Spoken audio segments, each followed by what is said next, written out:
ಗುರು ಬಸವಣ್ಣ ಜಯತು ಜಗತ್ತು ಬಸವಣ್ಣ ಜಯ ಗುರು ಬಸವಣ್ಣ ಜಯತು ಜಗದ್ಗುರು ಬಸವಣ್ಣ ಜಯ ಗುರು ಬಸವಣ್ಣ ಜಯತು ಜಗತ್ತು ಬಸವಣ್ಣ ಜಂಗಮರೂಪನೆ ಬಸವಣ್ಣ ಜಗತ್ತೋದ್ಧಾರಕ ಬಸವಣ್ಣ ಜಂಗಮರೂಪನೆ ಬಸವಣ್ಣ ಜಗತ್ತೋದ್ಧಾರಕ ಬಸವಣ್ಣ ಜಯ ಗುರು ಬಸವಣ್ಣ ಜಯತು ಜಗದ್ಗುರು ಬಸವಣ್ಣ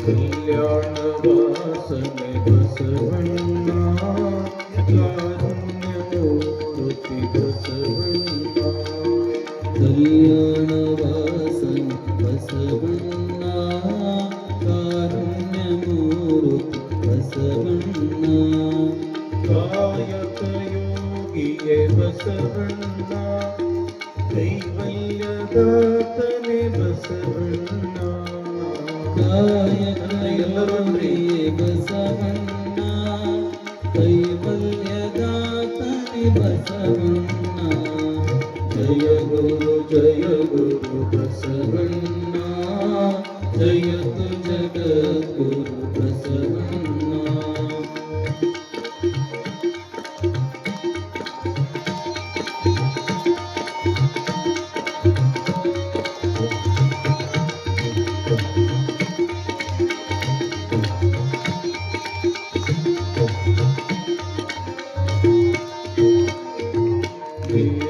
ನಿರ್ಗುಣರೂಪನೆ ಬಸವಣ್ಣ ಇಷ್ಟಲಿಂಗವೇ ಬಸವಣ್ಣ ನಿರ್ಗುಣರೂಪನೆ ಬಸವಣ್ಣ ಇಷ್ಟಲಿಂಗವೇ ಬಸವಣ್ಣ ಅಕಾರ ಉಕಾರ ಮಕಾರ ಮೂಲದ ಓಂಕಾರ ನೀನೇ ಬಸವಣ್ಣ ಮಕಾರ ಮಕರ ಮೂಲ ಓಂಕಾರ ನೀನೇ ಬಸವಣ್ಣ ಜಯ ಗುರು ಬಸವಣ್ಣ ಜಯತು ಜಗದ್ಗುರು ಬಸವಣ್ಣ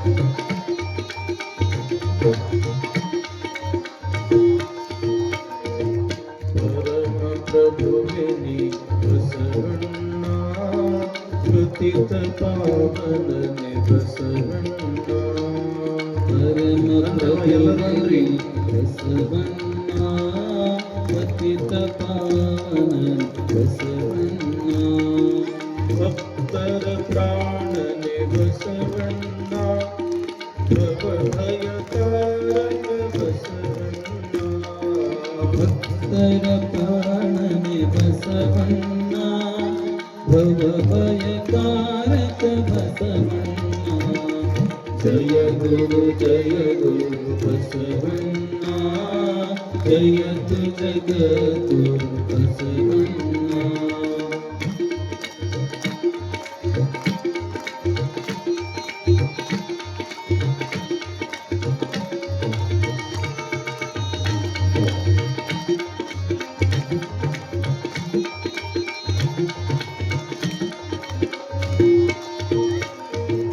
ಶಂಕರ ನೀನೆ ಬಸವಣ್ಣ ಶಂಕರ ನೀನೆ ಬಸವಣ್ಣ ಶಂಕರ ನೀನೆ ಬಸವಣ್ಣ ಶಂಕರ ನೀನೆ ಬಸವಣ್ಣ ಮಂಕುತಿಮ್ಮನ ಮಾನವರ ಮದವನ್ನು ಹರಿಸಿದ ಮಹಾದೇವ ನೀನೇ ಬಸವಣ್ಣ. ಮಾನವರ ಮದವನ್ನು ಹರಿಸಿದ ಮಹಾದೇವ ನೀನೇ ಬಸವಣ್ಣ. ಜಯ ಗುರು ಬಸವಣ್ಣ, ಜಯತು ಜಗದ್ಗುರು ಬಸವಣ್ಣ.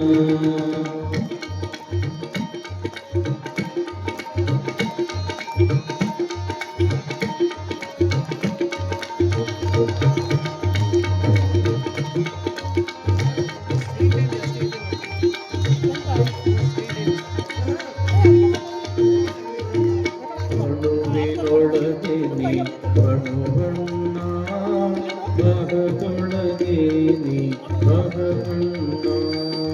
ಅಣುವಿನೊಳಗೆ ನೀ ಅಣುವಣ್ಣ, ಮಹದೊಳಗೆ ನೀ ಮಹವಣ್ಣ. ಶರಣರ ಹೃದಯ ನಿವಾಸನೆ ಅಣ್ಣ, ಬೇಗನೆ ಬಾರೈ ಬಸವಣ್ಣ. ಶರಣರ ಹೃದಯ ನಿವಾಸನೆ ಅಣ್ಣ, ಬೇಗನೆ ಬಾರೈ ಬಸವಣ್ಣ. ಸಾಂಬ ಸದಾ ಶಿವ ಸಾಂಬ ಶಿವ, ಸಾಂಬ ಸದಾ ಶಿವ ಸಾಂಬ ಶಿವ. ಸಾಂಬ ಸದಾ ಶಿವ ಸಾಂಬ ಶಿವ, ಸಾಂಬ ಸದಾ ಶಿವ ಸಾಂಬ ಶಿವ. ಶಿವನೇ ಬಸವ ಬಸವ ಶಿವನೇ, ಶಿವನೇ ಬಸವ ಬಸವ ಶಿವನೇ. ಶಿವಲಿಂಗೇಶನೇ ಸಾಂಬ ಶಿವ, ಶಿವಲಿಂಗೇಶನೇ ಸಾಂಬ ಶಿವ. ಸಾಂಬ ಸದಾ ಶಿವ ಸಾಂಬ ಶಿವ, ಸಾಂಬ ಸದಾ ಶಿವ ಸಾಂಬ ಶಿವ. ಸಾಂಬ ಸದಾ ಶಿವ ಸಾಂಬ ಶಿವ, ಸಾಂಬ ಸದಾ ಶಿವ ಸಾಂಬ ಶಿವ. ಶಿವನೇ ಬಸವ ಬಸವ ಶಿವನೇ, ಶಿವನೇ ಬಸವ ಬಸವ ಶಿವನೇ. ಶಿವಲಿಂಗೇಶನೇ ಸಾಂಬ ಶಿವ, ಶಿವಲಿಂಗೇಶನೇ ಸಾಂಬ ಶಿವ. ಸಾಂಬ ಸದಾ ಶಿವ ಸಾಂಬ ಶಿವ, ಸಾಂಬ ಸದಾ ಶಿವ ಸಾಂಬ ಶಿವ. ಸಾಂಬ ಸದಾ ಶಿವ ಸಾಂಬ ಶಿವ, ಸಾಂಬ ಸದಾ ಶಿವ ಸಾಂಬ ಶಿವ. ಸಾಂ ಶಿವ ಓಂ ಶಿವ, ಸಾಂ ಶಿವ ಓಂ ಶಿವ, ಸಾಂ ಶಿವ ಓಂ ಶಿವ, ಸಾಂ ಶಿವ ಓಂ ಶಿವ, ಸಾಂ ಶಿವ ಓಂ ಶಿವ, ಸಾಂ ಶಿವ ಓಂ ಶಿವ, ಸಾಂ ಶಿವ ಓಂ ಶಿವ. ಬಸವ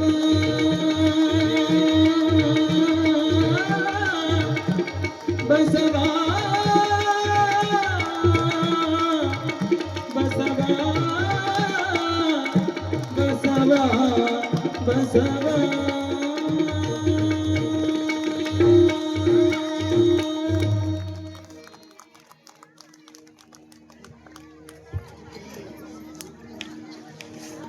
ಭಕ್ತಿ ಇಲ್ಲದ ಧರ್ಮ ವ್ಯರ್ಥವಾಗುವುದೆಂದು ಭಕ್ತಿತ್ರಯವ ಕಲಿಸಿ ಮುಕ್ತನೆನಿಸಿ ಮುಕ್ತಿ ಪದವಿಗೆ ಸಂದ ಕರ್ತೃ ಬಸವೇಶ್ವರತೆ ಭಕ್ತಿ ದೀಕ್ಷೆಯ ನೀಡಿಸಲು ಹೆಣ್ಣಮ. ಪ್ರಥಮದಲ್ಲಿ ಮಹಾಮಾನವತಾವಾದಿ ವಿಶ್ವಗುರು ವಿಶ್ವವಂದ್ಯ ಅಣ್ಣ ಬಸವಣ್ಣನವರನ್ನು ಎಲ್ಲಾ ಪ್ರಮುಖರನ್ನು ಸ್ಮರಣೆ ಮಾಡಿ ಆರಾಧ್ಯ ಗುರುದೇವರಾದ ಹಾನಗಲ್ಲ ಗುರುಕುಮಾರ ಶ್ರೀಯೋಗಿಗಳವರ ಶ್ರೀಚರಣಗಳನ್ನು ಮಸ್ತಕದ ಮೇಲೆ ಧರಿಸಿ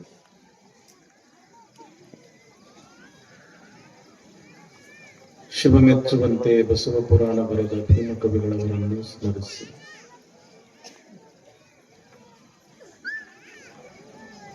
ಈ ನಾಡಿನ ನೆಲ ಜನವನ್ನ ಪರಮ ಪವಿತ್ರವನ್ನಾಗಿ ಮಾಡಿದ ಮಹಾನ್ ತಪಸ್ವಿ ಶಿವಲಿಂಗೇಶ್ವರರನ್ನು, ಶರಣ ಶಿವಲಿಂಗೇಶ್ವರರನ್ನು, ಶ್ರೀ ಗುರು ಶಾಂತೇಶ್ವರರನ್ನು ಸ್ಮರಣೆ ಮಾಡಿ.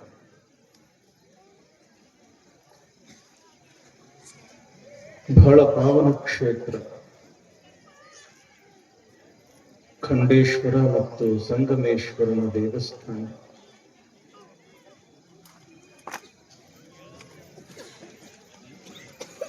ಮಹಾದ್ವಾರದ ಲೋಕಾರ್ಪಣೆ, ಕಳಸಾರೋಹಣ, ಅಕ್ಕ ಮಹಾದೇವಿ ಮತ್ತು ನಂದಿ ಮೂರ್ತಿಯ ಪ್ರಾಣ ಪ್ರತಿಷ್ಠಾಪನೆಯ ನಿಮಿತ್ತವಾಗಿ ಬಸವ ಪುರಾಣ.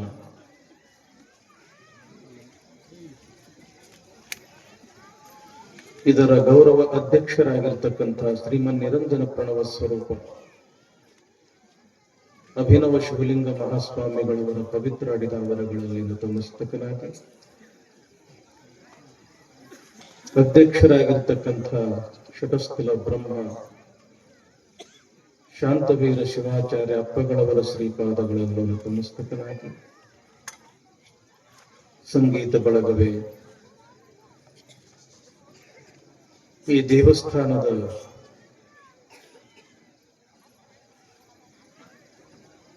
ಎಲ್ಲ ಕಮಿಟಿಯ ಪದಾಧಿಕಾರಿಗಳವರೇ, ಊರಿನ ಎಲ್ಲ ಗುರು ಹಿರಿಯರೇ,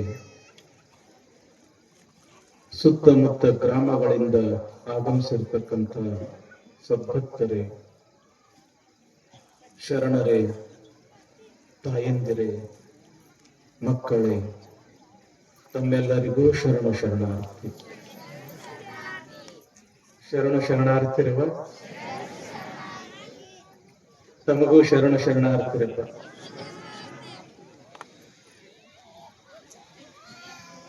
ಆನಂದದಿಂದ ಬಸವ ಪುರಾಣ ಹೇಳೋದು, ಆನಂದದಿಂದ ಬಸವ ಪುರಾಣ ಕೇಳೋದು. ಪಾತ್ರೆ ಹೊಲಸಾತು ಅಂತಂದ್ರ ನೀರಿನ ಸಂಪರ್ಕ ಬಂತು ಅಂತಂದ್ರ ಅದು ಪಾತ್ರೆ ಹೆಂಗ ಸ್ವಚ್ಛ ಆಗ್ತದ, ನಮಗೂ ಕೂಡ ಈ ಸಂಸಾರ ಅನ್ನೋದು ಮುಸುರಿ ಮೆತ್ಕೊಂಡಿರ್ತದ. ಬಸವ ಪುರಾಣದೊಳಗ ಜ್ಞಾನ, ಅರಿವು, ಶರಣರ 4 ನುಡಿಗಳು ಎಂಬತಕ್ಕಂಥ ಒಂದು ಜಲ ನಮ್ಮೆಲ್ಲರನ್ನ ಪವಿತ್ರವನ್ನಾಗಿ ಮಾಡುತ್ತದೆ. ಹೀಗಾಗಿ ಆನಂದದಿಂದ ಹೇಳೋದು, ಆನಂದದಿಂದ ಕೇಳೋದು. ಕೊಂಬಿನ ಮೇಲಿನ ಮರ್ಕಟನಂತೆ ಲಂಘಿಸುವುದೆನ್ನ ಮನವು. ಬಸವಣ್ಣವರು ನೋಡ್ರಿ ಎಷ್ಟು ಚಂದ ಹೇಳ್ತಾರೆ. ಕೊಂಬಿನ ಮೇಲನ ಮಂಗದಂತೆ ಲಂಘಿಸುವುದೆನ್ನ ಮನವು.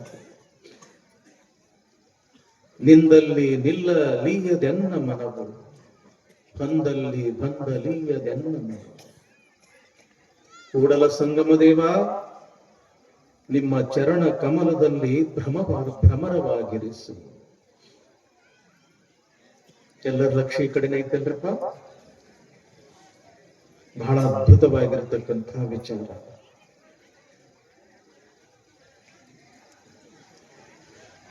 ಪರಮಾತ್ಮನ ಅದ್ಭುತವಾಗಿರ್ತಕ್ಕಂತಹ ಪ್ರಪಂಚ ಇದು.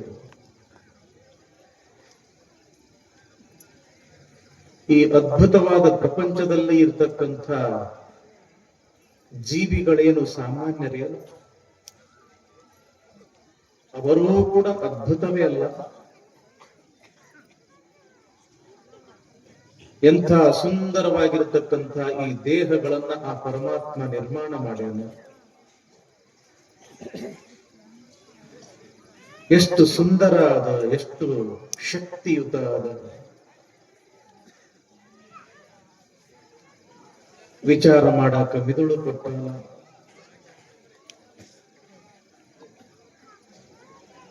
ಒಳ್ಳೊಳ್ಳೆಯ ವಿಷಯಗಳನ್ನ ಇಟ್ಕೊಳ್ಳಾಕ ಮನಸ್ಸು ಕೊಟ್ಟಾನ. ಎಲ್ಲರನ್ನ ಪ್ರೀತಿ ಮಾಡಕ ಹೃದಯ ಕೊಟ್ಟಾನ. ಏನು ಕೊಟ್ಟಿಲ್ಲ ಪರಮಾತ್ಮ, ಎಲ್ಲವನ್ನೂ ಕೊಟ್ಟಾನ. ಆದ್ರೆ ಇದು ಅಷ್ಟೇ ಅದ್ಭುತ ಆದ, ಬಹಳ ಅದ್ಭುತ. ಭೂತವ ಕೂಡಿ ಅದ್ಭುತವಾಯಿತು ಅಂತರ ಅಲ್ಲಮ ಪ್ರಭುದೇವರು. ಈ ಶರೀರ ಒಂದು ಅದ್ಭುತ. ಈ ಶರೀರದೊಳಗಡೆ ಇರತಕ್ಕಂತ ಹೃದಯ ಅದ್ಭುತ. ಈ ಶರೀರದಲ್ಲಿ ಇರತಕ್ಕಂತ ಮೆದುಳು ಅದ್ಭುತ. ಎಲ್ಲಕ್ಕಿಂತ ಅದ್ಭುತ ಅಂತಂದ್ರ ಒಳಗಿರತಕ್ಕಂಥ ಮನಸ್ಸು. ಮಿದುಳು ಎಲ್ಲದ ಅಂತಂದ್ರ ತೋರ್ಸಾಕ ಬರ್ತದ. ಹೃದಯ ಎಲ್ಲದ ಅಂತಂದ್ರ ತೋರ್ಸಾಕ ಬರ್ತದ. ಹೊಟ್ಟೆಯಾಗಿನ ಕರುಳು ಎಲ್ಲದವ ಅಂದ್ರೂ ಕೂಡ ಅದನ್ನ ತೋರ್ಸಾಕ ಬರ್ತದ. ಆದ್ರ ಒಂದು ಬಹಳ ವಿಚಿತ್ರ ಇಟ್ಟನ ಪರಮಾತ್ಮ ಮನಸ್ಸು. ಆ ಮನಸ್ಸು ಎಲ್ಲಿ ಅದ ಅಂತ ತಿಳ್ಕೊಂಡು ಇವತ್ತಿಗೂ ಕೂಡ ಯಾವ ವಿಜ್ಞಾನಿಗೂ ಕೂಡ ಕಂಡು ಹಿಡಿಯಕ ಆಗಿಲ್ಲ. ಮನಸ್ಸು ಬಹಳ ವಿಚಿತ್ರ ಅದ, ಬಹಳ ಅದ್ಭುತ ಅದ. ಮನ ಏವ ಮನುಷ್ಯಾಣಾಂ ಕಾರಣಂ ಬಂಧ ಮೋಕ್ಷಯೋಗ. ಏನೇ ಒಳ್ಳೆಯದು ನಡೆದದ ಅಂತಂದ್ರ ಮನಸ್ಸ ಕಾರಣ ಅದ. ಏನ ಕೆಟ್ಟದು ನಡೆದದಂದ್ರೂ ಕೂಡ ಮನಸ್ಸ ಕಾರಣ ಅದ. ಸ್ವಲ್ಪ ವಿಚಾರ ಮಾಡ್ರಿ, ಆ ಮನಸ್ಸಿನ ಸ್ವಭಾವ ಹೆಂಗದ. ಇಲ್ಲಿ ಬಸವಣ್ಣವ್ರು ಹೇಳ್ತಾರೆ, ಕೊಂಬಿನ ಮೇಲಣ ಮರ್ಕಟನಂತೆ ಲಂಘಿಸುವುದೆನ್ನ ಮನವು. ಈ ಮನಸ್ಸನ್ನ ಮಂಗಕ್ಕೆ ಹೋಲಿಸಿದ್ರ,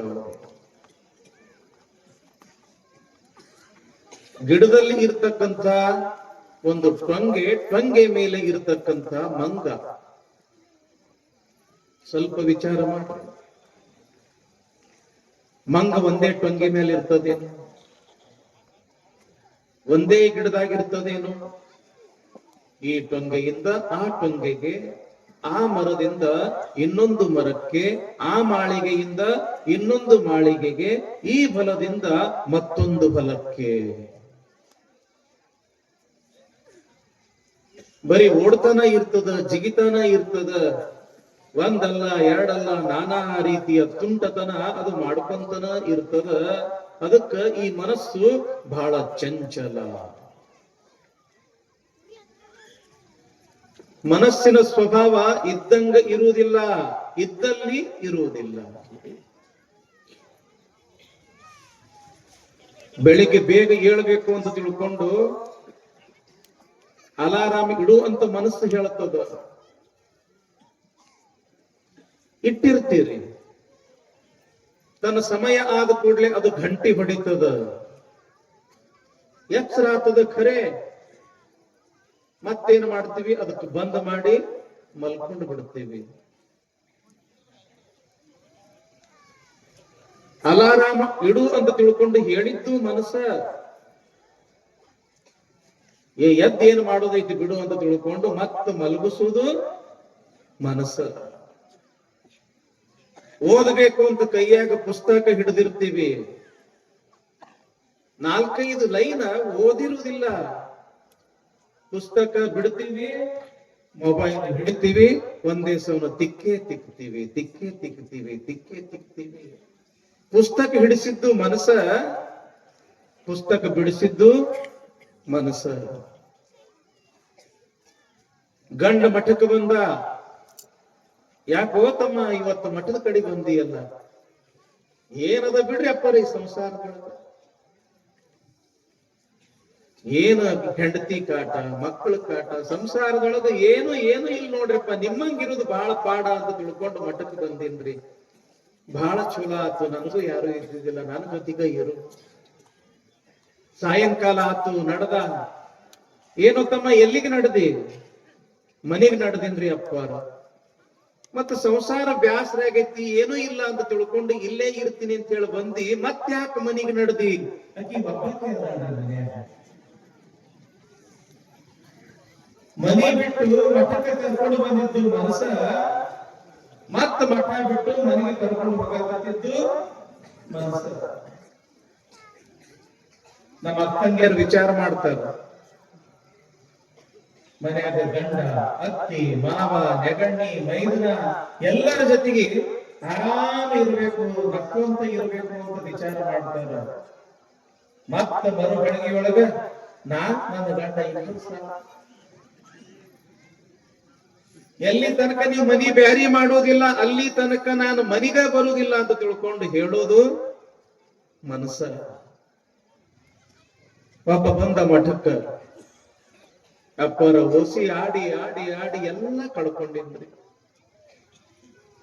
ಹೊಲ ಕಳ್ಕೊಂಡಿನಿ, ಮನಿ ಕಳ್ಕೊಂಡಿನಿ, ಹೆಂಡತಿ ಕೊಳ್ಳಾಗಿರ್ತಕ್ಕಂತ ತಾಳಿ ಸಹಿತ ಮಾರಿನಿ, ಅದಕ್ಕೆ ಏನೋ ಬೇಡ ಅಂತ ತಿಳ್ಕೊಂಡು ಇವತ್ತು ನಿಮ್ಮ ಪಾದ ಮುಟ್ಟಿ ಪ್ರಮಾಣ ಮಾಡಬೇಕು ಅಂತ ಬಂದಿದ್ರಿ ಅಪ್ಪರ. ಇನ್ನು ಮುಂದೆ ನಾವು ಹೊಸಿನ ಆಡೋದಿಲ್ಲ. ಗುರುಗಳಿಗೆ ಬಹಳ ಖುಷಿ ಆಯ್ತು. ಎಂಥ ಪುಣ್ಯದ ಕೆಲಸ ಮಾಡಕತ್ತೇವ್ ತಮ್ಮ, ನಿನ್ನ ಮನೆತನ ಉಳಿಯೋ ಕೆಲಸ ಮಾಡಕತ್ತಿಯಲ್ಲ, ಬಹಳ ಚಲೋ ಆತು. ತಗೋ ಈ ಕಲ್ಸಕ್ರಿ ತಗೋ, ಇನ್ನು ಮುಂದ ಆನಂದ ಇರೂಪ, ಇನ್ನು ಮುಂದೆ ಅಂತಹ ಕೆಲಸ ಮಾಡಬೇಡ ಅಂತ ತಿಳ್ಕೊಂಡು ಗುರುಗಳು ಕಲ್ಸಕ್ರಿ ಕೊಟ್ಟರು. ಕಲ್ಸಕ್ರಿ ನೋಡ್ತಾನ, ಇವತ್ತು ಯಾಕೆ ಚಾನ್ಸ್ ಹತ್ತಿರಬಾರ್ದು ಅಂತ ತಿಳ್ಕೊಂಡು ಆ ಕಲ್ಸಕ್ರಿ ಒಂದು ಎಣಸಾಕ ಶುರು ಮಾಡ್ದ. ಕಲ್ಸಕ್ರಿ ಕಾಳ ಒಂದು ಎಣಸಾಕ ಶುರು ಮಾಡ್ದ. ಯಾಕೋ ತಮ್ಮ ಕಲ್ಸಕ್ರಿ ಎಣಸಾಕತ್ತಿ, ಇದೊಂದಿಟ್ಟು ಹಚ್ಚಿ ನೋಡ್ತೀನ್ರಿ. ಮನಸ್ಸು ನೋಡ್ರಿ, ನಿಮ್ಮ ತಪ್ಪಲ್ಲ, ಒಳಗಿರ್ತಕ್ಕಂಥ ಮನಸ್ಸಿನ ದೌರ್ಬಲ್ಯ ಇದು. ರಾಮಾಯಣ ಪ್ರವಚನ ನಡೆದಿತ್ತು. ರಾಮ ಎಷ್ಟು ಒಳ್ಳೆಯ ಮನುಷ್ಯ, ಎಷ್ಟು ಆದರ್ಶ ಪುರುಷ ಅಂತ ತಿಳ್ಕೊಂಡು ಪ್ರವಚನದೊಳಗೆ ಹೇಳ್ತಿದ್ರು. ರಾವಣ ಎಂಥ ಕೆಟ್ಟ ಕೆಲಸ ಮಾಡ್ದ, ಸೀತಾನ ಎತ್ಕೊಂಡು ಹೋದ, ಲಂಕಾದೊಳಗೆ ಇಟ್ಟ. ಅವನಿಗೆ ಎಲ್ಲರೂ ಅವ ಮಾಡಿರ್ತಕ್ಕಂಥ ಕೆಲಸ ನೋಡಿ ಅವನಿಗೆ ರಾಕ್ಷಸ ರಾಕ್ಷಸ ಅಂತ ಕರೆಯಕತ್ರು. ರಾಮನಿಗೆ ದೇವ್ರು ದೇವ್ರು ದೇವ್ರು ಅಂತ ಕರೆಯಕತ್ರು. ಯಾವಾಗ ಪ್ರವಚನ ಮುಗೀತು, ಕಮಿಟಿಯವರು ಪ್ರವಚನ ಕೇಳಾಕ ಬಂದವರಿಗೆ ಅಂತಾರ, ನೋಡ್ರಿ ನಾವೀಗ 2 ಮೂರ್ತಿ ತರ್ತೀವಿ, ಒಂದು ರಾಮಂದದ ಒಂದು ರಾವಣಂದದ ಅಂತ ತಿಳ್ಕೊಂಡು ಸ್ಟೇಜ್ ಮೇಲೆ 2 ಮೂರ್ತಿ ತಂದಿಟ್ರು. ಈ ಕಡೆ ರಾಮಂದು, ಈ ಕಡೆ ರಾವಣಂದು. ಅವ್ರಂತಾರ, ರಾಮನ ಮೂರ್ತಿ ಕಟಗಿದದ, ರಾವಣನ ಮೂರ್ತಿ ಬಂಗಾರದ್ದದ. ನಾವು ಲೈಟ್ ಆಫ್ ಮಾಡ್ತೀವಿ, ನಿಮಗೆ ಯಾವ ಮೂರ್ತಿ ಬೇಕು ಆ ಮೂರ್ತಿ ತಗೋರಿ ಅಂತ ತಿಳ್ಕೊಂಡು ಹೇಳಿದ್ದೆ ತಡ, ಲೈಟ್ ಆಫ್ ಮಾಡಿದ್ದೆ ತಡ. ಎಲ್ಲರೂ ರಾವಣನ ಕಡೆಗೆ ಹೋದ್ರೆ ಹೊರತು ರಾಮನ ಕಡೆಗೆ ಒಬ್ಬರು ಕೂಡ ಬರಲಿಲ್ಲ. ಯಾಕ? ಈ ಮನಸ್ಸ ರಂಜನೆಯ ಕಡೆಗೆ ಓಡ್ತದ. ಯಾವುದು ನಮಗೆ ಕ್ಷಣಿಕವಾಗಿರ್ತಕ್ಕಂತ ಸುಖ ಕೊಡ್ತದ ಅದ್ರ ಕಡೆಗೆನೆ ಓಡ್ತದ ಹೊರತು ಯಾವುದು ಒಳ್ಳೇದದ ಅದ್ರ ಕಡೆಗೆ ಈ ಮನಸ್ಸ ಓಡುವುದಿಲ್ಲ.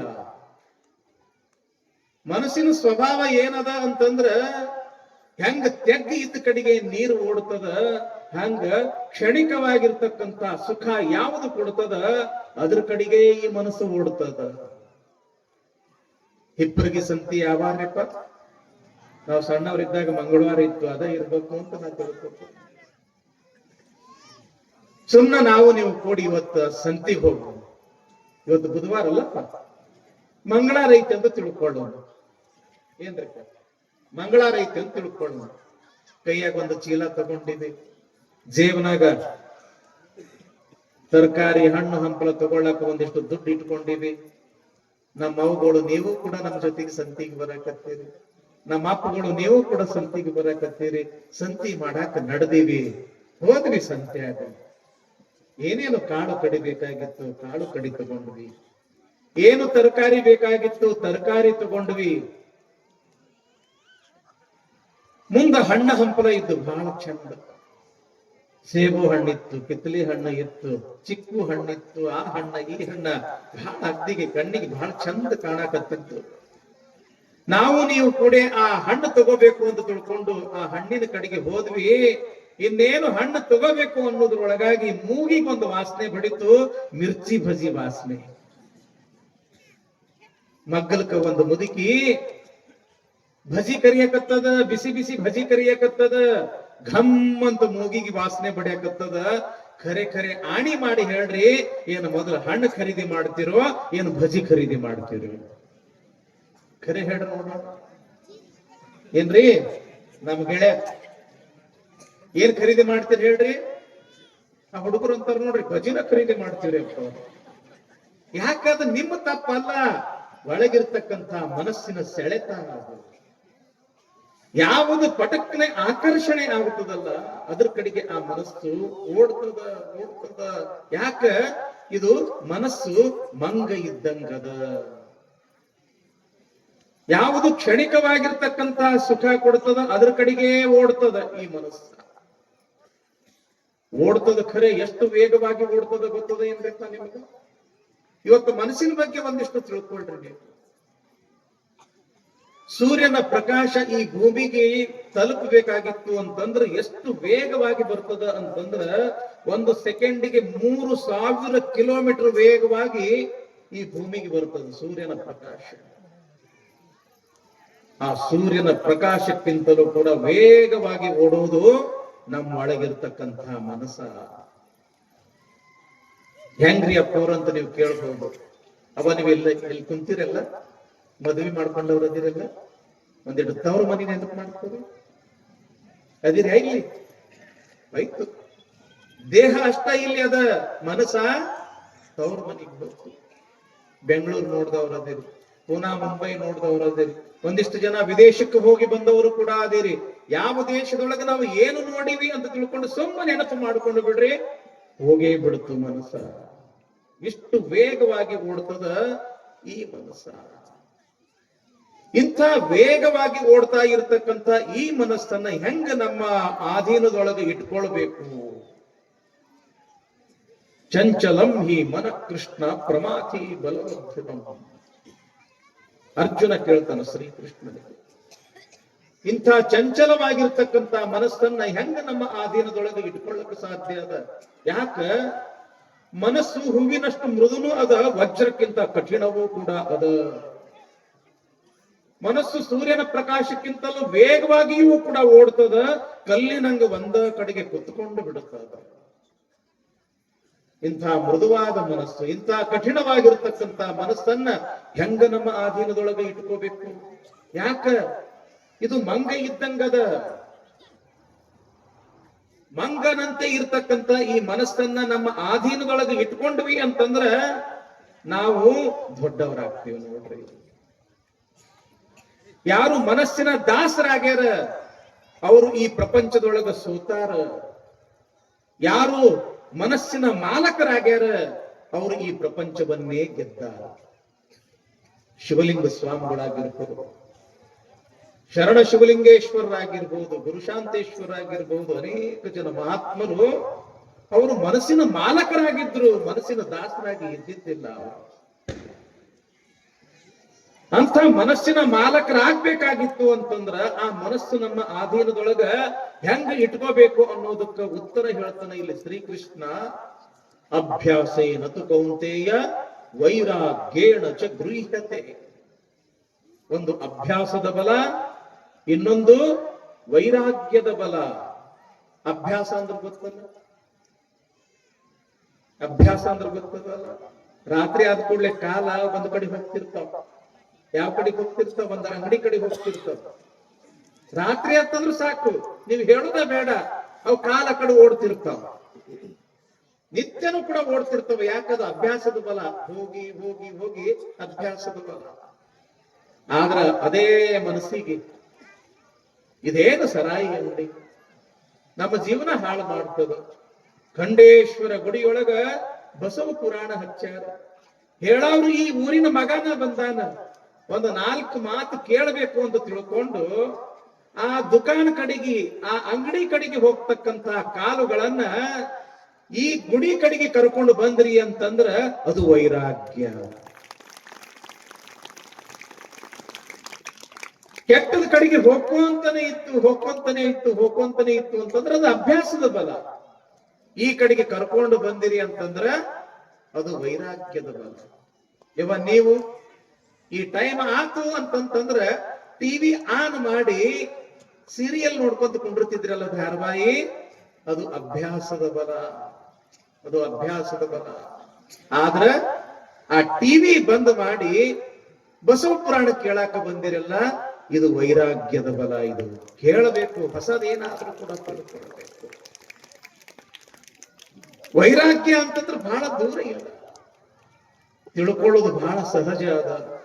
ಅವ ಅಕ್ಕಿ ಹಸನು ಮಾಡ್ತಿರಲ್ಲ, ಹಸನು ಮಾಡುವಾಗ ಏನ್ ಮಾಡ್ತೀರಿ? ಬ್ಯಾಡಾಗಿದ್ದನ್ನ ಒಗಿತೀರಿ, ಹೌದಲ್ಲ? ಕಲ್ಲುಗಳು ಒಗಿತೀರಿ, ಹಣ್ಣುಗಳು ಒಗಿತೀರಿ, ಕಸ ಒಗಿತೀರಿ, ಬೇಕಾಗಿದ್ದನ್ನ ಇಟ್ಕೊಳ್ತೀರಿ. ಹಂಗ ನಮ್ಮ ಜೀವನಕ್ಕ ಯಾವುದು ಬೇಡವಾಗ್ಯದ, ಬೇಡವಾಗಿದ್ದನ್ನ ನೀವು ಒಗದ್ರಿ ಅಂತಂದ್ರ ತಂಗಿ, ಅದೇ ವೈರಾಗ್ಯ, ಅದೇ ವೈರಾಗ್ಯ.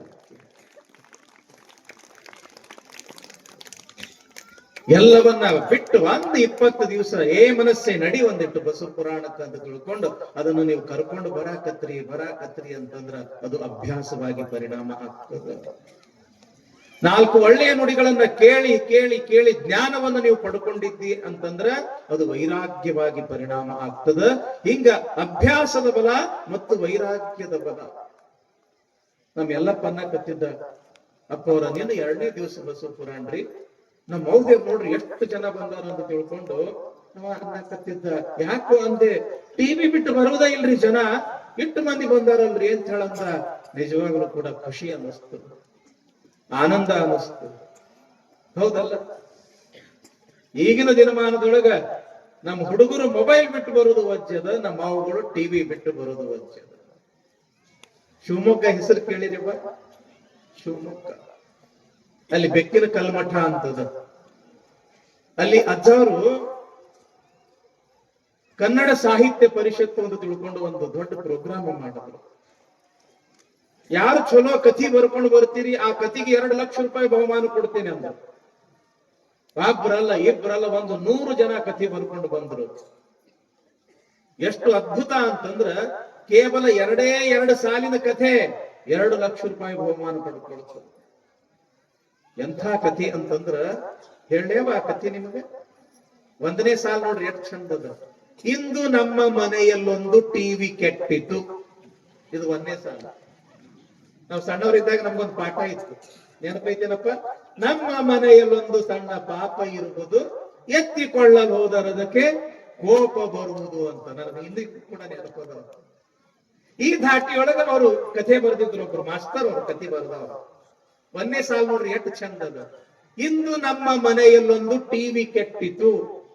2ನೇ ಸಾಲ ಎಷ್ಟು ಅದ್ಭುತ ಅಂತಂದ್ರೆ 2 ಲಕ್ಷ ರೂಪಾಯಿ ಬಹುಮಾನ ಸಿಗ್ತದಕ್ಕೆ. ಇಂದು ನಮ್ಮ ಮನೆಯಲ್ಲೊಂದು ಟಿವಿ ಕೆಟ್ಟಿತು, ಕೆಟ್ಟ ದಿನವೇ ನಮ್ಮ ಬಾಳೆ ನೆಟ್ಟಗಾಯಿತು. 2 ಲಕ್ಷ ರೂಪಾಯಿ ಬಹುಮಾನ. ಟಿವಿ ಬಿಟ್ವಿ ಅಂತಂದ್ರೆ ನಮ್ಮ ಬಾಳೆ ನೆಟ್ಟಗಾಗ್ತದ, ಮೊಬೈಲ್ ಬಿಟ್ವಿ ಅಂತಂದ್ರೆ ನಮ್ಮ ಬಾಳೆ ನೆಟ್ಟಗಾಗ್ತದ. ಸಾವಿರ ಸಂಖ್ಯೆಯೊಳಗೆ ನಮ್ಮ ತಾಯಿಯಂದ್ರು ಇವತ್ತ ಟಿವಿ ಬಿಟ್ಟು ಮೊಬೈಲ್ ಬಿಟ್ಟು ನೀವು ಏನ್ರಿಪ್ಪ ಆ ಟಿವಿ ಮೊಬೈಲ್ ಎಲ್ಲ ಒಗೆದು 4 ಬಸವಣ್ಣನ 4 ನುಡಿಗಳನ್ನ ಕೇಳಾಕಂತ ಬಂದೇರಲ್ಲ. ಅದರಾಗ ನಮ್ಮ ತಾಯಿಯವ್ರ ಸಂಭ್ರಮ ನೋಡ್ರಿ. ಇವತ್ತು ಬಸವಣ್ಣವ್ರ ಕೊಟ್ಟ ಅಂತ ತಿಳ್ಕೊಂಡು ಚಲೋ ಮಡಿ ಸೀರೆ ಉಟ್ಟು ಹಣೆ ತುಂಬಾ ವಿಭೂತಿ ಕುಂಕುಮ ಹಚ್ಕೊಂಡು ಎಷ್ಟು ಸಂಭ್ರಮದಿಂದ ಬಂದಾರ. ನಿಜವಾಗಲೂ ಕೂಡ ತಂಗಿ ಬರುವಾಗ ಏನೂ ತಂದಿಲ್ಲ, ಹೋಗುವಾಗ ಏನೂ ಒಯ್ಯುವುದಿಲ್ಲ. ಏನು ಒಯ್ಯಕ್ ಬರ್ತದ ಅಂತಂದ್ರ ಇಂಥ ಕಾರ್ಯಕ್ರಮದೊಳಗ 4 ನುಡಿಗಳನ್ನ ಕೇಳಿ ಪುಣ್ಯ ಅಂತ ಏನು ಗಳಿಸ್ಕೊಂಡಿವಿ, ಆ ಪುಣ್ಯ ಒಂದೇ ನಮ್ಮ ಜೊತೆಗೆ ಬರ್ತೈತಿ ತಂಗಿ, ಮತ್ತೇನು ಕೂಡ ಬರುವುದಿಲ್ಲ. ಎಲ್ಲ ಇಲ್ಲೇ ಬಿಟ್ಟು ಹೋಗುವುದದ. 4 ಒಳ್ಳೆಯ ವಚನಗಳನ್ನ ಕೇಳುವುದದ. ಏನಂದ್ರು ಅಲ್ಲಮ ಪ್ರಭುದೇವರು, ಭೂಮಿ ನಿನ್ನದಲ್ಲ, ಹೇಮ ನಿನ್ನದಲ್ಲ, ಕಾಮಿನಿ ನಿನ್ನವಳಲ್ಲ, ಇವು 3 ಜಗಕ್ಕಿಕ್ಕಿದ ವಿಧಿ, ನಿನ್ನದೆಂಬುದು ಜ್ಞಾನ ರತ್ನ ಅಂತಾರ. ನಿಂದ ಅನ್ನೋದು ಈ ಪ್ರಪಂಚದೊಳಗೆ ಏನಾದ್ರೂ ಕೂಡ ಇತ್ತು ಅಂತಂದ್ರ 4 ಒಳ್ಳೆಯ ನುಡಿಗಳನ್ನ ಕೇಳಿ ಏನು ಜ್ಞಾನವನ್ನ ಸಂಪಾದನೆ ಮಾಡ್ಕೊಂಡಿಯಲ್ಲಪ್ಪ, ಅದು ನಿಂದದ. ಯಾಕ? ಅದು ಒಂದೇ ನಿನ್ನ ಜೊತೆಗೆ ಬರ್ತದ. ಅಂಥ ಜ್ಞಾನವನ್ನ ಸಂಪಾದನೆ ಮಾಡ್ಕೋಬೇಕು ಅಂತ ತಿಳ್ಕೊಂಡು ಒಂದಿಷ್ಟು ಮನಸ್ಸಿಗೆ ಬುದ್ಧಿಯನ್ನ ಹೇಳಿ ಅದಕ್ಕೆ ಅಭ್ಯಾಸದ ಬಲವನ್ನ ಹಚ್ಚಿ ವೈರಾಗ್ಯದ ಬಲವನ್ನ ಹಚ್ಚಿ ಈ 20 ದಿನಗಳ ಒಂದು ಬಸವ ಪುರಾಣವನ್ನ ಆನಂದದಿಂದ ಕೇಳೋಣ ಅಂತ ಇಲ್ಲಿ ಪೀಠಿಕಾ ಭಾಗದಲ್ಲಿ ತಿಳಿಸ್ತಾ, ಇನ್ನು ಪುರಾಣ ಭಾಗದಲ್ಲಿ ಏನು ಬರ್ತದೆ ಅನ್ನೋದನ್ನ ನಮ್ಮ ಗವಾಯಿಗಳು ಒಂದು ಹಾಡನ್ನ ಹೇಳ್ತಾರೆ. ನಂತರ ವಿಷಯ ಮುಂದುವರಿಸೋಣ.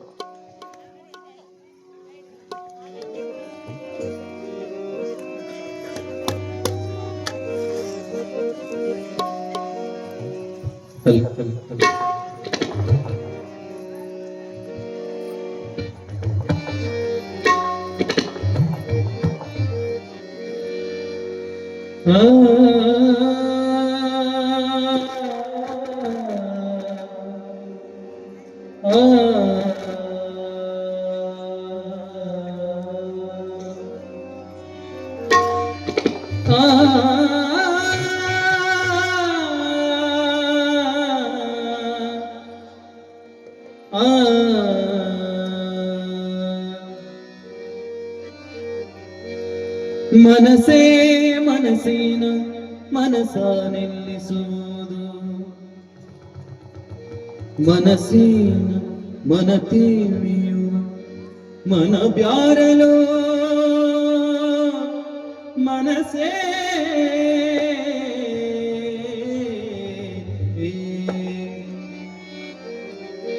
ಮನಸೇ ಮನಸ್ಸಿನ ಮನಸ ನಿಲ್ಲಿಸುವುದು, ಮನಸೇ ಮನಸ್ಸಿನ ಮನಸ ನಿಲ್ಲಿಸುವುದು, ಮನಸೇ ಮನಸ್ಸಿನ ಮನಸ ನಿಲ್ಲಿಸುವುದು, ಮನಸ್ಸಿನ ಮನ ತಿಳಿಯುವ ಮನ ಬ್ಯಾರಲೋ ಮನಸೇ ಮನಸೇ ಮನಸ್ಸಿನ ಮನಸ ನಿಲ್ಲಿಸುವುದು, ಅನುತ್ರಯದೊಳು ಸುಳಿದಾಡುವ ಜೀವನ, ತನುತ್ರಯದೊಳು ಸುಳಿದಾಡುವ ಜೀವನ, ಗುಣವರಿತರೆ ನಿಜ ಬ್ಯಾರಲು ಮನಸ್ಸೇ, ಗುಣವರಿತರೆ ನಿಜ ಬ್ಯಾರಲು ಮನಸ್ಸೇ, ಮನಸ್ಸೇ ಮನಸ್ಸಿನ ಮನಸ ನಿಲ್ಲಿಸುವುದು.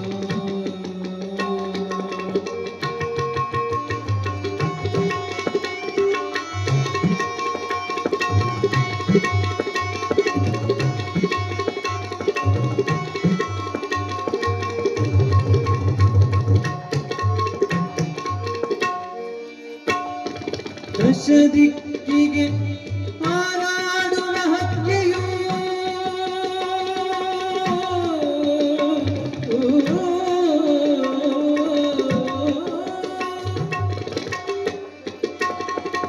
ದಶದಿಕ್ಕಿಗೆ ಹಾರಾಡುವ ಹಕ್ಕಿಯು, ಸಿಕ್ಕು ತಪ್ಪಿಸುವ ಬ್ಯಾರಲು ಮನಸ್ಸೇ, ಗೋವಿಂದ ಗುರುವಿನ ಚರಣ ಕಮಲದಾಳು, ಗೋವಿಂದ ಗುರುವಿನ ಗೋವಿಂದ ಗುರುವಿನ ಗೋವಿಂದ ಗುರುವಿನ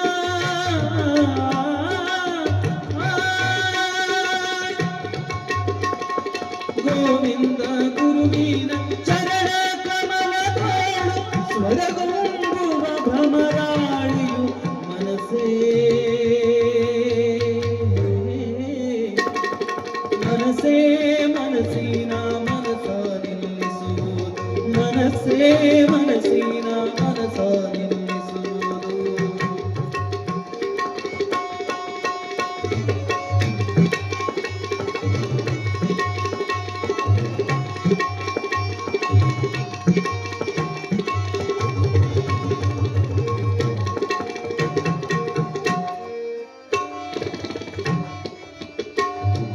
ವಿಷಯಗಳಲ್ಲಿ ಸುಖ ಬಯಕೆ ಬಯಸಿ,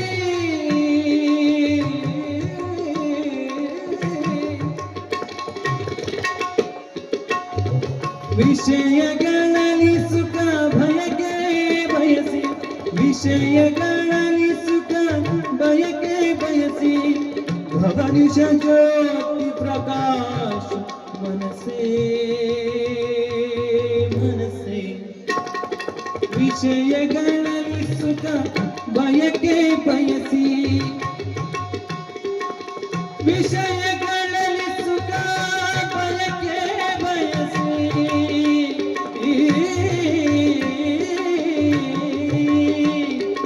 ಭವನಿಷ ಜ್ಯೋತಿ ಪ್ರಕಾಶ ಮನಸೇ ಇಳೆಯೋಳು ಶಿಶುನಾಳ ಈಶ ನಿರ್ಮಲ ಇಳೆಯೋಳು ಶಿಶುನಾಳ ಈಶ ನಿರ್ಮಲನ ಶಿಶುನಾಳ ಶಿಶುನಾಳ ಶಿಶುನಾಳ ಶಿಶುನಾಳ ಶಿಶುನಾಳ ಶಿಶುನಾಳ ಇಳೆಯೋಳು ಶಿಶುನಾಳ ಈಶ ನಿರ್ಮಲ ಇಳೆಯೋಳು ಶಿಶುನಾಳ ಈಶ ನಿರ್ಮಲ ತಿಳಿದರೆ ಹಲವರೆ ಬಂದೆ ಮನಸೇ ಮನಸೇ ಮನಸ್ಸಿನ ಮನಸ ನಿಲ್ಲಿಸುವುದು ಮನಸ್ಸಿನ ಮನದಲ್ಲಿ ದೂರ ಮನ ಬ್ಯಾರಲೋ ಮನಸೇ ಮನಸೇ ಮನಸ್ಸಿನ ಮನಸ ನುಡಿಸಲು ಅನುತ್ರಯದೊಳು ಸುಳಿದಾಡುವ ಜೀವನ ಬರಿತರೆ ನಿಜ ಬ್ಯಾರಲು ಮನಸೇ ಮನಸೇ ಮನಸ್ಸಿನ ಮನಸ ನಿಲ್ಲಿಸುವುದು ಮನಸೇ ಮನಸ್ಸಿನ ಮನಸ ನಿಲ್ಲಿಸುವುದು ಮನಸೇ ಮನಸ್ಸಿನ ಮನಸೇ ಮನಸ್ಸಿ ಮನಸೇ ಮನಸ್ಸಿನ ಮನಸ ನಿಲ್ಲಿಸುವುದು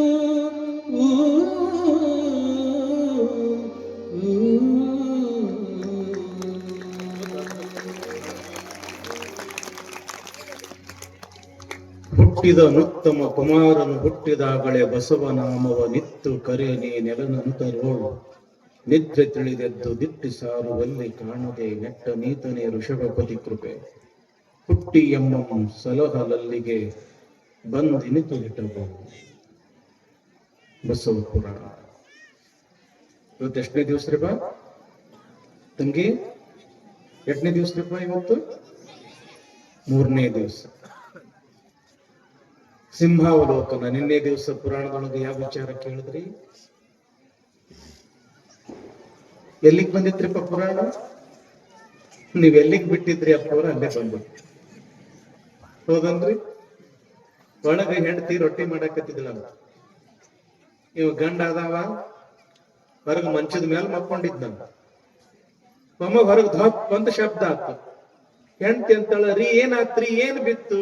ಏನು ಇಲ್ಲ, ಮಂಚದ ಮೇಲಿನ ಚಾದರ್ ಕೆಳಗ್ ಬಿತ್ತು. ಚಾದರ್ ಬಿದ್ರೆ ಇಷ್ಟೊಂದು ಶಬ್ದ ಆಗ್ತದೇನ್ರಿ? ಇಲ್ಲ, ಅದ್ರೊಳಗ್ ನಾನು ಇದ್ನಿ ಅಂತ. ಹಂಗಪ್ಪ ನೀವ್ ಹೇಳ್ರಿ, ನೀವ್ ಹೇಳೋದ್ರೊಳಗ ನಾವ್ ಇದ್ದೀವಿ ಅಂತಂದ್ರ ಇದು ಪ್ರವಚನ, ಇದು ಬಸವ ಪುರಾಣ ಅಂತಂದ್ರ ಹೇಳ್ಕೋಂತ ಕೇಳ್ಕೋಂತ ತಿಳ್ಕೋಂತ ಹೋಗೋ ಪುರಾಣ ಇದು. ಸುಮ್ನೆ ಹಂಗ ಓದ್ದ ಹೋಗೋದಲ್ಲ, ಸ್ವಲ್ಪ ತಿಳ್ಕೋಂತ ಹೋಗೋದು ಇದು. ಅದಕ್ಕ ತಂಗಿ ನೀನ್ ಏನ್ ಕೇಳಿದ್ರೇವಾ ಅಂತ ತಿಳ್ಕೊಂಡು ಕೇಳೋದು. ನೋಡ್ರಿ ಅಪ್ಪವ್ರು ಬಂದಾಗ ಹಿರೇಮಠ ಅಪ್ಪವ್ರು, ವಿರಕ್ತ ಮಠ ಅಪ್ಪವ್ರು ಬರಾಕತ್ತಾರ. ಎಲ್ಲರ ಮನಸ್ಸು ಇಲ್ಲೇ ಅದ. ಅವ್ರ ಅಲ್ಲಿದ್ರು ಕೂಡ ಮನಸ್ಸ ಇಲ್ಲೇ ಅದ. ನಮ್ ಭಕ್ತರು ಎಲ್ಲರೂ ಬರಾಕತ್ತಾರೋ ಇಲ್ಲೋ, ಕೇಳಾಕತ್ತಾರೋ ಇಲ್ಲೋ, ಹೆಂಗ್ ನಡ್ದೈತೋ ಏನು ಅಂತ ತಿಳ್ಕೊಂಡು ಬರ್ಬರ್ತಾ ಏನ್ರಿಪ್ಪ ಈ ಬಸವ ಪುರಾಣ ಬಹಳ ಅದ್ಭುತ ಇದೆ. ನೋಡ್ರಿ ಇವತ್ತಿನಿಂದ ನೋಡ್ರಿ, ಇದ್ರ ಮಾತ್ರ ಬೇರೆ.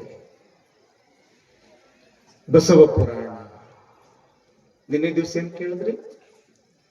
ಕೈಲಾಸದ ವರ್ಣನೆ, ಜ್ಞಾನಪೀಠದ ಮೇಲೆ ಶಿವ ಪಾರ್ವತಿ ಗಣಪ ಷಣ್ಮುಖ ದೇವಾನು ದೇವತೆಗಳು ಆನಂದದಲ್ಲಿ ಇರತಕ್ಕಂತಹ ಸಮಯದೊಳಗ ನಾರದ ಮಹರ್ಷಿಗಳು ಬಂದ್ರು.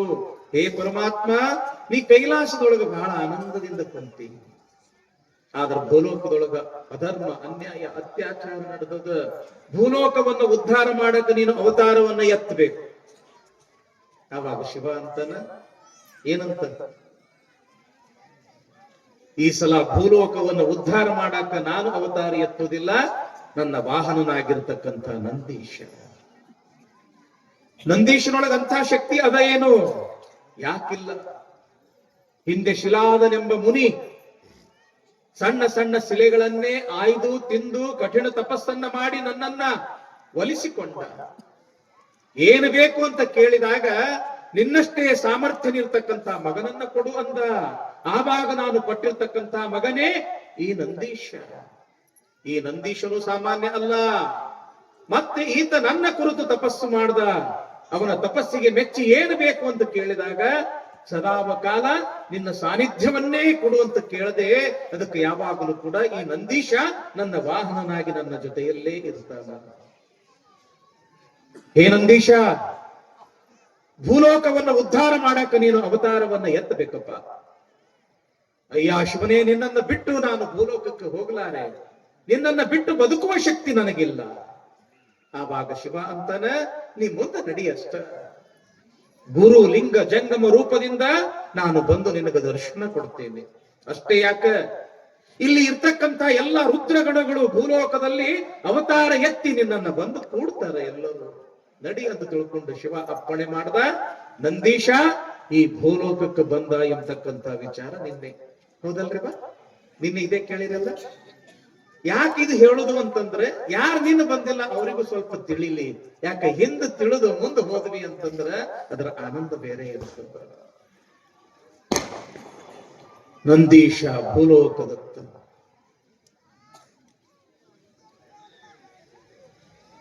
ಭೂಲೋಕದಲ್ಲಿ ಸಂಚಾರ ಮಾಡ್ತಾ ಮಾಡ್ತಾ ಮಾಡ್ತಾ ಭಾರತದ ಒಂದು ಪ್ರದೇಶಕ್ಕೆ ನಂದೀಶ ಬರ್ತಾ. ನೀವು ಕೇಳಬಹುದು, ಏನ್ರಿ ಅಪ್ಪವ್ರ, ಬೇರೆ ಬೇರೆ ದೇಶಗಳಲ್ಲಿ ಮಹಾತ್ಮರ ಆಗಿ ಹೋಗಿಲ್ಲ, ನಮ್ಮ ಭಾರತ ದೇಶದೊಳಗೆ ಯಾಕೆ ಹೆಚ್ಚಿಗೆ ಮಹಾತ್ಮರು ಅವತಾರ ಎತ್ತಾರ ಅಂತ ಕೇಳಬಹುದು. ಯಾಕ ಅಂತಂದ್ರ ಈ ಭಾರತ ಇದು ಪುಣ್ಯ ಭೂಮಿಯದ. ಗ್ರೀಕ್ ದೇಶದ ಮ್ಯಾಕ್ಸ್ ಮುಲ್ಲರ್ ಅಂತ ತಿಳ್ಕೊಂಡು ತತ್ವಜ್ಞಾನಿ. ಎಲ್ಲರ ಲಕ್ಷ್ಯ ಈ ಕಡೆನೇ ಐತಲ್ರಿ ಬಾ. ಜಯ ನಮ ಪರಾಪತೆ ಶಿವ ಹರ ಹರ. ಖಂಡೇಶ್ವರ ಮಹಾರಾಜ ಕಿ, ಸಂಗಮೇಶ್ವರ ಮಹಾರಾಜ ಕಿ. ಮತ್ತೆ ನಿಮ್ ಮನಸ್ಸು ಈ ಕಡೆ ಎಳಿಬೇಕು. ನಾ ಹೇಳಿದ್ನಲ್ಲ, ಅದು ಆ ಕಡೆ ಈ ಕಡೆನೂ ಓಡ್ತದ. ಮತ್ತದಕ್ಕೆ ಹಿಡ್ಕೊಳ್ತಾ ಇರ್ಬೇಕು. ನಮ್ಮ ಕೆಲಸ, ನಿಮ್ಮ ಕೆಲಸ ಏನು ಅಂತಂದ್ರೆ ಮನಸ್ಸಿಗೆ ಹಂಗ ಸಣ್ಣ ಬಿಡುವುದು. ನಮ್ಮ ಕೆಲಸ ಏನು ಅಂತಂದ್ರೆ ಅದು ಹಿಡ್ಕೊಳ್ತಂದು ಮಾತ್ರ ನಮ್ಕೊಂಡು ನಿಲ್ಸುವುದು. ನನ್ನ ಕಡೆ ನೋಡ್ರಿ, ಅಷ್ಟು ದೂರಿಂದ ಬಂದಿದ್ದು. ಮ್ಯಾಕ್ಸ್ ಮುಲ್ಲರ್ ಗ್ರೀಕ್ ದೇಶದ ತತ್ವಜ್ಞಾನಿ. ಭಾರತ ದೇಶ ಬಹಳ ಶ್ರೇಷ್ಠ ಅದ. ಅದು ಯಾಕರ ಶ್ರೇಷ್ಠ ಇರಬಹುದು ಅಂತ ತಿಳ್ಕೊಂಡು ಭಾರತ ದೇಶ ನೋಡಕ್ಕಂತ ವರ್ಷ ಅಲ್ಲ, 2 ವರ್ಷ ಅಲ್ಲ, 3 ವರ್ಷ ಭಾರತವನ್ನು ಸಂಚಾರ ಮಾಡಿದ. ತಿರುಗದ. ಒಬ್ರು ಯಾರೋ ಕೇಳ್ತಾರ, ಏನಪ್ಪಾ ಪುಣ್ಯಾತ್ಮ, ನೀನು ಗ್ರೀಕ್ ದೇಶದವನು, ಭಾರತ ದೇಶಕ್ಕೆ ಬಂದು ಬೇಸಿಗೆ ಮಳೆ ಚಳಿ ಅನ್ಲಾರ್ದಂಗ 3 ವರ್ಷ ಭಾರತ ದೇಶ ತಿರುಗದಿ, ಆದ್ರೆ 1 ದಿವಸನೂ ಕೂಡ ಕಾಲಾಗ ಚಪ್ಪಲಿ ಹಾಕೊಳ್ಳಿಲ್ಲ. ಯಾಕ ನೋಡ್ರಿ, ಬಹಳ ಅದ್ಭುತ. 3 ದಿವಸ ತಿರುಗದಿ ಭಾರತ ದೇಶ, 3 ವರ್ಷ ತಿರುಗದಿ. ಕಾಲಲ್ಲಿ ಚಪ್ಪಲಿಯನ್ನ ಮೆಟ್ಟಿಕೊಳ್ಳಲಾರದೆ 3 ವರ್ಷ ಈ ಭಾರತ ದೇಶವನ್ನ ತಿರುಗದಿ. ನೀ ಕಾಲಾಗ ಯಾಕೆ ಚಪ್ಪಲಿಯನ್ನ ಹಾಕೊಳ್ಳಿಲ್ಲ ಅಂತ ತಿಳ್ಕೊಂಡು ಮ್ಯಾಕ್ಸ್ ಮುಲ್ಲರ್ಗೆ ಕೇಳಿದಾಗ, ಆ ಗ್ರೀಕ್ ದೇಶದ ತತ್ವಜ್ಞಾನಿ ಅಂತನ, ನಾ ದೇವಸ್ಥಾನದೊಳಗ ಚಪ್ಪಲಿಯನ್ನ ಹಾಕಿಕೊಳ್ಳುವುದಿಲ್ಲ. ಭಾರತ ದೇಶ, ಇಡೀ ಭಾರತ ದೇಶ ನನ್ನ ಪಾಲಿಗೆ ಅದೊಂದು ದೇವಸ್ಥಾನದಷ್ಟು ಪವಿತ್ರ. ಹೀಗಾಗಿ ಈ ದೇಶದೊಳಗೆ ನಾನು ಚಪ್ಪಲಿಯನ್ನ ಮೆಟ್ಟಿಕೊಳ್ಳುವುದಿಲ್ಲ ಅಂತ ಆ ಮ್ಯಾಕ್ಸ್ ಮುಲ್ಲರ್ ಹೇಳ್ತಾನೆ. ಅಂದ ಬಳಿಕ ಈ ದೇಶ ಎಷ್ಟು ಪವಿತ್ರ ಇರಬೇಕು ಅನ್ನೋದನ್ನ ನಾವು ಅರ್ಥ ಮಾಡಿಕೊಳ್ಳಬೇಕು. ಸ್ವಾಮಿ ವಿವೇಕಾನಂದರು ಅಮೆರಿಕಕ್ಕೆ ಹೋದ್ರು. ಹಿಂದೂ ಧರ್ಮವನ್ನ ಪ್ರಚಾರ ಮಾಡಿ ಭಾರತದ ಒಂದು ಆಚಾರ ವಿಚಾರ ಸಂಸ್ಕಾರ ಸಂಸ್ಕೃತಿಯನ್ನ ಪ್ರಚಾರ ಮಾಡಿ ಮರಳಿ ಭಾರತಕ್ಕೆ ಬಂದರು. ವಿಮಾನದಿಂದ ಇಳಿದಿದ್ದೇ ತಡ.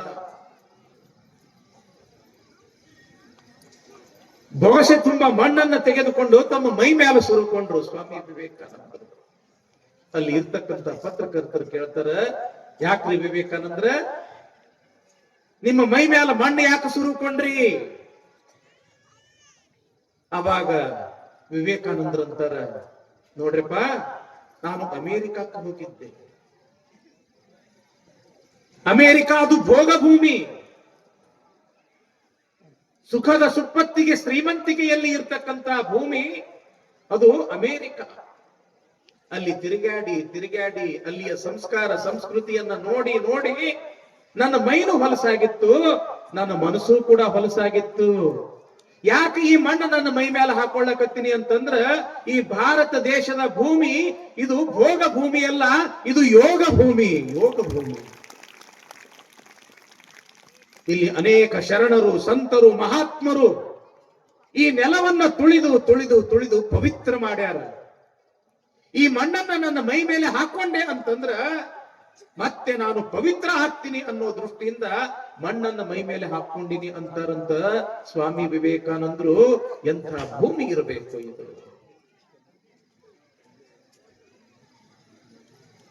ಎಷ್ಟು ಪವಿತ್ರ ನಮ್ಮ ಭಾರತ ದೇಶದ ಈ ಮಣ್ಣು ಅಂತಂದ್ರ ಹಣಿಗೆ ಹಚ್ಕೊಂಡ್ರೆ ಸಾಕು, ವಿಭೂತಿ ಹಚ್ಕೊಂಡಷ್ಟು ಪುಣ್ಯ ಬರುತ್ತದ ಅಂತ ಭೂಮಿ ನಮ್ಮ ಭಾರತದ ಭೂಮಿ.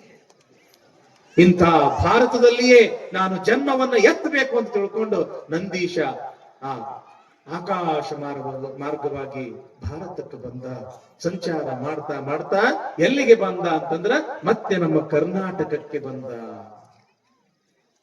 ಕನ್ನಡಕ್ಕಾಗಿ ಕೈ ಎತ್ತು, ನಿನ್ನ ಕೈ ಕಲ್ಪವೃಕ್ಷವಾಗುತ್ತದೆ ಅಂತಾರ ಯಾರು? ಕುವೆಂಪು. ಯಾಕ? ಕನ್ನಡದ ನೆಲ, ಕನ್ನಡದ ಜಲ ಅಷ್ಟೊಂದು ಪವಿತ್ರ. ನಾನು ಈ ಕನ್ನಡ ನಾಡಿನಲ್ಲಿಯೇ ಜನ್ಮವನ್ನ ಎತ್ತಬೇಕು ಅಂತ ತಿಳ್ಕೊಂಡು ಆ ನಂದೀಶ ಆಕಾಶ ಮಾರ್ಗವಾಗಿ ಎಲ್ಲಿಗೆ ಬಂದ ಅಂತಂದ್ರ ಇಂಗಳೇಶ್ವರ ಬಾಗೇವಾಡಿ. ಈಗ ನಾವೆಲ್ಲರೂ ಅದಕ್ಕ ಬಸವನ ಬಾಗೇವಾಡಿ, ಬಸವನ ಬಾಗೇವಾಡಿ ಅಂತ ಕರಿತೀವಿ. ವಿಜಯಪುರ ಜಿಲ್ಲೆ ಇಂಗಳೇಶ್ವರ ಬಾಗೇವಾಡಿ. ಆ ಇಂಗಳೇಶ್ವರ ಬಾಗೇವಾಡಿ ಒಳಗ ಅಗ್ರಹಾರದ ನಾಯಕ ಮಾದರಸ, ಶೈವ ಬ್ರಾಹ್ಮಣ ಕುಟುಂಬ. ಬಸವಣ್ಣನವರ ಇತಿಹಾಸ ಬಹಳ ಲಕ್ಷ್ಯ ಕೊಟ್ಟು ಕೇಳ್ರಿಪ್ಪ, ಬಹಳ ಸುಂದರ ಅದ, ಬಹಳ ಅದ್ಭುತ ಅದ. ನೀವು ಒಮ್ಮೆ ಕೇಳಿದ್ರೆ ಸಾಕು, ಇನ್ನು ಕೇಳಬೇಕು ಕೇಳಬೇಕು ಕೇಳಬೇಕು ಅನ್ನಿಸ್ತದ. ಇವತ್ತು ಬಂದ್ರೆ ಸಾಕು, ನಾಳೆ ನಿಮಗೆ ಯಾರು ಕರೆಯುವುದೇ ಬೇಡ. ಬಸವಣ್ಣನ ಪುರಾಣ ನಾವು ಕೇಳಬೇಕು ಅಂತ ತಿಳ್ಕೊಂಡು ಅಷ್ಟೊಂದು ಆಸಕ್ತಿಯಿಂದ ಬರ್ತೀರಿ. ಯಾಕ? ಬಸವಣ್ಣನ ಚರಿತ್ರೆನೇ ಅಷ್ಟೊಂದು ಅದ್ಭುತ ತಂಗಿ. ಇಂಗಳೇಶ್ವರ ಬಾಗೇವಾಡಿ ಅಗ್ರಹಾರದ ನಾಯಕನಾಗಿರ್ತಕ್ಕಂಥ ಮಾದರಸ, ಆತನ ಧರ್ಮ ಪತ್ನಿ ಮಾದಲಾಂಬಿಕೆ. ಇವರಿಗೆ ಒಬ್ಬಳೇ ಮಗಳು ನಾಗಲಾಂಬಿಕೆ ಅಂತ. ಆ ನಾಗಲಾಂಬಿಕೆ ಹುಟ್ಟಿ 12 ವರ್ಷ ಆದರೂ ಕೂಡ ಮತ್ತೆ ಮಕ್ಕಳಾಗಿದ್ದಿಲ್ಲ. ಯಾರಿಗೆ? ಈ ಮಾದರಸ ಮತ್ತು ಮಾದಲಾಂಬಿಕೆಗೆ. ಆ ಬಾಗೇವಾಡಿಯೊಳಗ ಒಂದು ಜಾಗೃತವಾಗಿರ್ತಕ್ಕಂಥ ದೇವಸ್ಥಾನ. ಹೆಂಗ ನಮ್ಮ ಮಾದನ ಹಿಪ್ಪರ್ಗಿಯೊಳಗ ಸಂಗಮೇಶ್ವರ ದೇವಸ್ಥಾನ, ಖಂಡೇಶ್ವರ ದೇವಸ್ಥಾನ ಜಾಗೃತವೋ, ಹಂಗ ಅಲ್ಲಿ ನಂದೀಶ್ವರ ದೇವಸ್ಥಾನ ಬಹಳ ಜಾಗೃತ. ಈಗಲೂ ಕೂಡ ನೀವು ಬಸವನ ಬಾಗೇವಾಡಿಗೆ ಹೋದ್ರಿ ಅಂತಂದ್ರ ಆ ದೇವಸ್ಥಾನಕ್ಕೆ ಮೊದಲು ಹೋಗ್ರಿ. ಏನು ಬಸವಣ್ಣ, ಎಷ್ಟು ಎತ್ತರದ ಬಸವಣ್ಣ, ಎಷ್ಟು ಅಪರೂಪದ ಒಂದು ಕಲೆ, ಏನು ಅದರಲ್ಲಿ ಇರ್ತಕ್ಕಂಥ ಒಂದು ಚಿತ್ಕಳೆ ನೋಡ್ತಾ ಇದ್ರ ಹಂಗ ನೋಡ್ಬೇಕು ನೋಡ್ಬೇಕು ನೋಡ್ಬೇಕು ಅನಿಸ್ತದ. ಅಂತ ಅದ್ಭುತ ಬಸವಣ್ಣ, ಬಸವನ ಬಾಗೇವಾಡಿಯ ಬಸವಣ್ಣ. ಆ ಬಸವಣ್ಣನಿಗೆ ಈ ಮಾದಲಾಂಬಿಕೆ ಬೇಡ್ಕೊಳ್ತಾಳ, ಯಪ್ಪಾ ಬಸವಣ್ಣ, ನಂದೀಶ, ಮಗಳು ಹುಟ್ಟಿ 12 ವರ್ಷ ಆತು. ನಮ್ಮ ಕುಲ ಉದ್ಧಾರಕ್ಕಾಗಿ, ನಮ್ಮ ಮನೆತನದ ಜ್ಯೋತಿಯನ್ನ ಬೆಳಗಿಸುವುದಕ್ಕಾಗಿ ಒಂದು ಗಂಡು ಮಗನನ್ನು ಕೊಟ್ಟು ಕಾಪಾಡು ಅಂತ ತಿಳ್ಕೊಂಡು ನಂದೀಶನಿಗೆ ವ್ರತವನ್ನ ಮಾಡ್ತಾ ಇದ್ದಾಳೆ ಮಾದಲಾಂಬಿಕೆ. ದಿವಸ ಬರ್ತಾಳ, ಪೂಜೆಯನ್ನ ಮಾಡ್ತಾಳ, ಹೂಪತ್ರಿ ಧರಿಸ್ತಾಳ, ಆನಂದದಿಂದ ಮಂಗಳಾರತಿಯನ್ನ ಮಾಡ್ತಾಳ. ಹಿಂಗ ಭಕ್ತಿಯಿಂದ ಆ ಬಸವಣ್ಣನ ಪೂಜೆಯನ್ನ ಮಾಡಕತ್ತಾಳ ಮಾದಲಾಂಬಿಕೆ. ಒಂದು ದಿವಸ ಮಂಗಳಾರತಿ ಮಾಡಿ ಕಣ್ತುಂಬ ಆ ಬಸವಣ್ಣನನ್ನ ನೋಡ್ತಾ ಮನಸ್ಸಿನಲ್ಲಿ ಹಿಂಗ ಪ್ರಾರ್ಥನೆಯನ್ನ ಮಾಡ್ತಾ ಇರತಕ್ಕಂತ ಸಮಯದೊಳಗ ಏನಾತು ಅಂತಂದ್ರ ಆ ಬಸವಣ್ಣನ ಬಲಭಾಗದ ಹೂವು ಕೆಳಗೆ ಬಿದ್ದು ಬಿಡುತ್ತ. ಯಾವಾಗ ಬಲಭಾಗದ ಹೂವು ಬಿತ್ತೋ ಅಲ್ಲಿ ಇರ್ತಕ್ಕಂತ ಅರ್ಚಕ, ಪೂಜೆ ಮಾಡ್ತಕ್ಕಂಥ ಪೂಜಾರಿ ಯವ್ವಾ ಬಸವಣ್ಣ ನಿಮಗ ಬಲಭಾಗದ ಹೂವು ಆಶೀರ್ವಾದವಾಗಿ ಕೊಟ್ಟಾನ, ತಗೊಳ್ರಿ ಅಂತ ತಿಳ್ಕೊಂಡು ಹಿಂಗ ಕೊಡಾಕ ಬರುದ ತಡ ಭಕ್ತಿಯಿಂದ ಉಡಿಯೊಳಗ ಆ ಹೂವನ್ನ ತೆಗೆದುಕೊಂಡು ಆ ಹೂವನ್ನ ಆ ಕಣ್ಣಿಗೆ ಎರಡು ಕಣ್ಣಿಗೆ ಸ್ಪರ್ಶ ಮಾಡಿಕೊಂಡು ತಲೆಯಲ್ಲಿ ಮುಡ್ಕೊಳ್ತಾಳ ಮಾದಲಾಂಬಿಕೆ. ಬಂದಳು, ಗಂಡಗೆ ಹೇಳಿದಳು. ಗಂಡಗೆ ಬಹಳ ಸಂತೋಷ ಆಯ್ತು. ರಾತ್ರಿ ಆತು, ಮಲ್ಕೊಂಡ್ರು. ಮಾರನೇ ದಿವಸ ನಸುಕಿನ ಜಾವ ಕನಸು ಬಿದ್ದದ. ಯಾರಿಗೆ? ಮಾದಲಾಂಬಿಕೆಗೆ ಕನಸು ಬಿದ್ದದ. ಕನಸಿನೊಳಗ ಸಾಕ್ಷಾತ್ ನಂದೀಶ್ವರನೇ ಜಂಗಮ ಅವತಾರವನ್ನ ಎತ್ಯಾನ. ಏನದು? ಮೈ ತುಂಬ ಕಾವಿ ಬಟ್ಟೆ ಅದವ, ಹಣಿ ತುಂಬ ವಿಭೂತಿ ಅದ, ಕೊರಳಲ್ಲಿ ಲಿಂಗ ರುದ್ರಾಕ್ಷಿ ಅದ. ಅವ್ವಾ ಅಂತ ಹೇಳಿ ಕರೆದ ನಂದೀಶ. ಕೈ ಜೋಡಿಸ್ತಳು ಮಾದಲಾಂಬಿಕೆ. ಅವ್ವಾ ನಿನ್ನ ಭಕ್ತಿ ಬಹಳ ದೊಡ್ಡದು, ನಿನ್ನ ಭಕ್ತಿಗೆ ನಂದೀಶ ಮೆಚ್ಚಾನ. ಪರಮಾತ್ಮನ ಅನುಗ್ರಹದಂತೆ ನಂದೀಶನೇ ನಿನ್ನ ಹೊಟ್ಟಿಯೊಳಗ ಮಗನಾಗಿ ಹುಟ್ಟತನವ. ಹುಟ್ಟದ ಬಳಿಕ ಆ ಮಗನಿಗೆ ಬಸವಣ್ಣ ಅಂತ ನಾಮಕರಣ ಮಾಡಬೇಕು ನೋಡು ತಾಯಿ ಅಂತ ತಿಳ್ಕೊಂಡು ಹಿಂಗ ಹೇಳ್ತಾನ. ಆಯ್ತು ಯಪ್ಪ ಅಂತ ತಿಳ್ಕೊಂಡು ಈ ತಾಯಿ ಕೈ ಜೋಡಿಸ್ತಾಳ. ಕೈ ಜೋಡಿಸೋದೇ ತಡ ಆ ಜಂಗಮ ಸ್ವರೂಪದಲ್ಲಿ ಇರ್ತಕ್ಕಂತ ನಂದೀಶ ಬೆಳ್ಳಗೆ ಬೆಳಕಾಗಿ ಆ ತಾಯಿಯ ಗರ್ಭವನ್ನ ಪ್ರವೇಶ ಮಾಡ್ತಾನ. ಯಾರ್ದು? ಮಾದಲಾಂಬಿಕೆಯ ಗರ್ಭವನ್ನ ಪ್ರವೇಶ ಮಾಡ್ತಾನ. ಯಾವಾಗ ಆ ಬೆಳಕ ತಾಯಿಯ ಗರ್ಭವನ್ನ ಪ್ರವೇಶ ಮಾಡ್ದಂಗಾತೋ ಎಚ್ಚರಾಗಿ ಬಿಡ್ತು. ನಸುಕಿನ ಜಾವ ಆಗಿಬಿಟ್ಟಿತ್ತು. ಪಕ್ಕದಲ್ಲಿಯೇ ಮಲಗಿಕೊಂಡಿರ್ತಕ್ಕಂತ ಮಾದರಸರನ್ನ ಏನ್ರಿ ಹೇಳ್ರಿ ಹೇಳ್ರಿ ಹೇಳ್ರಿ ಅಂತ ತಿಳ್ಕೊಂಡು ಎಬ್ಬಿಸಾಳ. ಯಾಕಂತ ಕೇಳ್ತಾರ. ಏನಿಲ್ಲ, ಕನಸು ಬಿದ್ದಿತ್ತು. ಕನಸಿನೊಳಗ ಸಾಕ್ಷಾತ್ ನಂದೀಶ್ವರನೇ ಬಂದು ನಿನ್ನ ಹೊಟ್ಟೆಯೊಳಗ ಮಗನಾಗಿ ನಾನು ಹುಟ್ಟು ಬರ್ತೀನಿ, ಆ ಮಗನಿಗೆ ಬಸವಣ್ಣ ಅಂತ ತಿಳ್ಕೊಂಡು ನಾಮಕರಣ ಮಾಡ್ಬೇಕು ಅಂತ ತಿಳ್ಕೊಂಡು ಅಪ್ಪಣೆ ಮಾಡ್ಯಾನ. ಈ ಬಹಳ ಚಲೋ ಆತಲ್ಲ ಅಂತ ತಿಳ್ಕೊಂಡು ಇಬ್ರು ಖುಷಿಯಿಂದ ಎದ್ದಾರ, ಸ್ನಾನ ಮಾಡ್ಯಾರ, ಪೂಜೆ ಮಾಡ್ಕೊಂಡು ನಂದೀಶನ ದೇವಸ್ಥಾನಕ್ಕೆ ಬಂದಾರ. ನಂದೀಶನಿಗೆ ಮಂಗಲವನ್ನ ಹಾಡ್ಯಾರ. ಕನಸು ಸುಳ್ಳಾಗಲಿಲ್ಲ. ಬಿದ್ದಿರ್ತಕ್ಕಂತ ಕನಸು ಸುಳ್ಳಾಗ್ಲಿಲ್ಲ. ಯಾಕ? ಮುಂದೆ ಕೆಲವೇ ದಿನಗಳಲ್ಲಿ ಗರ್ಭವನ್ನು ಧರಿಸಿದಳು ಮಾದಲಾಂಬಿಕೆ. ಯಾಕ? ಶಿವನ ಕೃಪಾ. ಅವನು ಕೃಪಾ ಆಯ್ತು ಅಂತಂದ್ರೆ ಮುಗಿದು ಹೋಗ್ಬಿಡ್ತು. ಮತ್ತೊಂದೇನದ ಹೇಳ್ರಿ. ಏನಂತಾರ ಬಸ್ಕೊಂಡವ್ರು? ನೀನೊಲಿದರೆ ಕೊರಡು ಕೊನರುವುದು, ನೀನೊಲಿದರೆ ಬರಡು ಹಯನುವುದು, ನೀನೊಲಿದರೆ ವಿಷವು ಅಮೃತಬಹುದು, ನೀನೊಲಿದರೆ ಸಕಲ ಪಡಿ ಪದಾರ್ಥಗಳು ಇದಿರಲ್ಲಿಪ್ಪವು ಕೂಡಲ ಸಂಗಮ ದೇವ. ಅವನು ಕೃಪಾ ಆಯ್ತು ಅಂತಂದ್ರೆ ಸಾಕು. ಒಣಗಿರ್ತಕ್ಕಂಥ ಗಿಡ ಚಿಗುರ್ತದಂತ, ಬರಡಾಗಿರ್ತಕ್ಕಂಥ ಆಕಳ ಹೈನು ಕೊಡ್ತದಂತ, ವಿಷ ಇದ್ದಿದ್ದು ಕೂಡ ಅಮೃತ ಆಗ್ತದಂತ. ನಾವು ಮನಸ್ಸಿನೊಳಗ ಇಂಥದ್ದು ಆಗ್ಬೇಕು ಅಂತ ತಿಳ್ಕೊಂಡು, ಇಂಥದ್ದು ಬೇಕು ಅಂತ ತಿಳ್ಕೊಂಡು ಬಯಸಿದ್ರೆ ಸಾಕು, ಕಣ್ಣೆದುರು ಬಂದು ಬೀಳ್ತದಂತ. ಯಾಕ? ಅದು ಪರಮಾತ್ಮನ ಕೃಪಾ, ಸದ್ಗುರುವಿನ ಕೃಪಾ. ಯಾವಾಗ ಕನಸಿನೊಳಗ ನಂದೀಶ ಹೇಳಿಬಿಟ್ಟ, ಸುಳ್ಳಾಗ್ಲಿಲ್ಲ. ಗರ್ಭ ಧರಿಸಿದಳು. 3 ತಿಂಗಳಾಯ್ತು, 6 ತಿಂಗಳಾಯ್ತು, 7-8 ತಿಂಗಳು ಶಿವ ಬಯಕೆಗಳು ಕಾಡಾಕತ್ತು. ಶಿವ ಪುರಾಣವನ್ನ ಕೇಳಬೇಕು, ಶಿವಭಕ್ತಿಯನ್ನ ಮಾಡಬೇಕು, ಶಿವಜ್ಞಾನವನ್ನ ಪಡ್ಕೊಳ್ಬೇಕು, ಅತ್ತಿ ಮಾವಂದಿರ ಸೇವೆಯನ್ನ ಮಾಡಬೇಕು, ಗುರುಲಿಂಗ ಜಂಗಮರ ಸೇವೆಯನ್ನ ಮಾಡಬೇಕು ಎಂಬತಕ್ಕಂತ ಬಯಕೆಗಳು ಶುರುವಾದವು. 8 ತಿಂಗಳ 9 ತಿಂಗಳು ಹೇರಿಗೆಗಾಗಿ ಎಲ್ಲಿಗೆ ಬಂದಿದ್ದಾಳೆ ಮಾದಲಾಂಬಿಕೆ ಅಂತಂದ್ರ ಆಕೆಯ ತವರು ಮನೆಯಾಗಿರ್ತಕ್ಕಂಥ ಇಂಗಳೇಶ್ವರ. ಬಾಗೇವಾಡಿಯಿಂದ ಅದೇನು ಬಹಳ ದೂರ ಇಲ್ಲ, ಒಂದು 15-20 ಕಿಲೋಮೀಟರ್ ಅಷ್ಟೇ. ಹೇರಿಗೆಗಾಗಿ ತವರು ಮನೆಗೆ ಬಂದಾಳ ಮಾದಲಾಂಬಿಕೆ. ಇತ್ತ ಬಾಗೇವಾಡಿಯೊಳಗ ಒಂದು ಘಟನೆ ನಡೀತದ. ಅದನ್ನ ಕೇಳಿದ್ರೆ ಹೊಟ್ಟೆಯಾಗಿನ ಕಳ್ಳ ಚುರ್ರ ಅಂತ. ಶ್ರೇಷ್ಠ ಕುಲದವರ ಓಣಿಯೊಳಗ ಒಂದು ಕರು ಸತ್ತಾದ. ಸತ್ತಿರ್ತಕ್ಕಂತ ಕರುವನ್ನ ಎತ್ಕೊಂಡು ವೈರಿ ಅಂತ ತಿಳ್ಕೊಂಡು ಯಾರಿಗೆ ಹೇಳ್ಯಾರಂತಂದ್ರ, ಒಬ್ಬ ದಲಿತರ ಹುಡುಗ, ಆತನ ಹೆಸರು ಕೇತಾ ಅಂತ. ವಯಸ್ಸು ಅಷ್ಟೇ ಒಂದು 17-18 ವಯಸ್ಸು ಆ ಹುಡುಗನಿಗೆ. ಸತ್ತಿರ್ತಕ್ಕಂತ ಕರು ಒಯ್ಬೇಕು ಅಂತ ತಿಳ್ಕೊಂಡು ಬಂದಾನ. ಅದನ್ನ ಹೊತ್ಕೊಂಡು ತನ್ನ ಕೇರಿ ಕಡೆಗೆ ಒಯ್ಬೇಕು ಅಂತ ತಿಳ್ಕೊಂಡು ನಡೆದಿರ್ತಕ್ಕಂತ ಸಮಯದೊಳಗ ಆ ಓಣಿಯೊಳಗೆ ಬಂದು ಮನೆಯೊಳಗೆ ಬಂದು ಪೂಜೆ ನಡೆದದ. ಆ ಪೂಜೆಯ ಸಮಯದೊಳಗೆ ಹೋಮ ಹವನ ಕಾರ್ಯಕ್ರಮ ನಡೆದದ. ಆ ಹೋಮ ಹವನ ಕಾರ್ಯಕ್ರಮದೊಳಗ ಅಲ್ಲಿ ಇರ್ತಕ್ಕಂತ ಬ್ರಾಹ್ಮಣರು ಅಗ್ದಿ ಸ್ವರಯುಕ್ತವಾಗಿ ವೇದ ಘೋಷಗಳನ್ನ ಮಾಡ್ತಾ ಇದ್ದಾರ, ಮಂತ್ರಗಳನ್ನ ಹೇಳ್ತಾ ಇದ್ದಾರ. ಹೋಮ ಹವನ ನಡೀತು ಅಂತಂದ್ರೆ ಅದ್ರೊಳಗ ಹವಿಸ್ಸು ಅಂತ ಹಾಕ್ತಾರ. ಘಮ್ ಅಂತ ಮೂಗಿಗೆ ಒಳ್ಳೆ ವಾಸನೆ ಬರುತ್ತದೆ. ಆ ವಾಸನೆ ಮೂಗಿಗೆ ಬಡಿತು. ಆ ಮನೆಯಲ್ಲಿ ಹೇಳ್ತಾ ಇರ್ತಕ್ಕಂತ ಮಂತ್ರಗಳ ನಾದ ಕಿವಿಗೆ ಬಡಿತು. ಈ ದಲಿತರ ಹುಡುಗ ವಿಚಾರ ಮಾಡ್ತಾನ, ಏನಾರ ನಡೆದಿರ್ಬೇಕು ಇವ್ರ ಮನ್ಯಾಗ.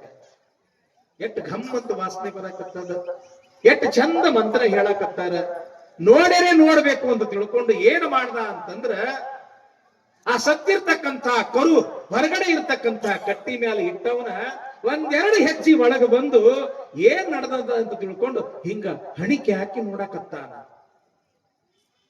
ನೋಡ್ತಾ ಇರ್ತಕ್ಕಂತ ಸಮಯದೊಳಗ ಆ ಮನೆಯ ಒಡೆಯನಾಗಿರ್ತಕ್ಕಂಥ ನರಸಿಂಹ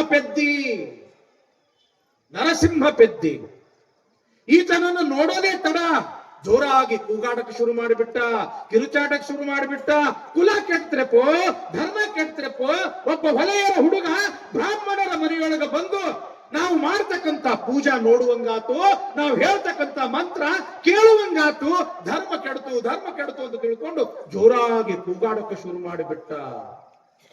ಇದನ್ನ ಕೇಳಿರ್ತಕ್ಕಂತ ಪಾಪ ಆ ದಲಿತರ ಹುಡುಗ ಏನು ಅಪರಾಧ ಆಯ್ತು ನನ್ನಿಂದ, ಏನು ನನ್ನಿಂದ ತಪ್ಪಾಗಿರಬಹುದು ಅಂತ ತಿಳ್ಕೊಂಡು ಹೆದರ್ದವನ ಓಡಿ ಓಡಿ ಓಡಿ ಬಂದು ತನ್ನ ಕೇರಿಯೊಳಗಿರ್ತಕ್ಕಂಥ ಮನ್ಯಾಗ ಗಡಗಡ ಅಂತ ನಡ್ಕೊಂತ ಕುಂತು ಬಿಟ್ಟ. ಇತ್ತ ಸುಮ್ಮ ಕುಂಡ್ರಲಿಲ್ಲ ನರಸಿಂಹ ಪೆದ್ದಿ.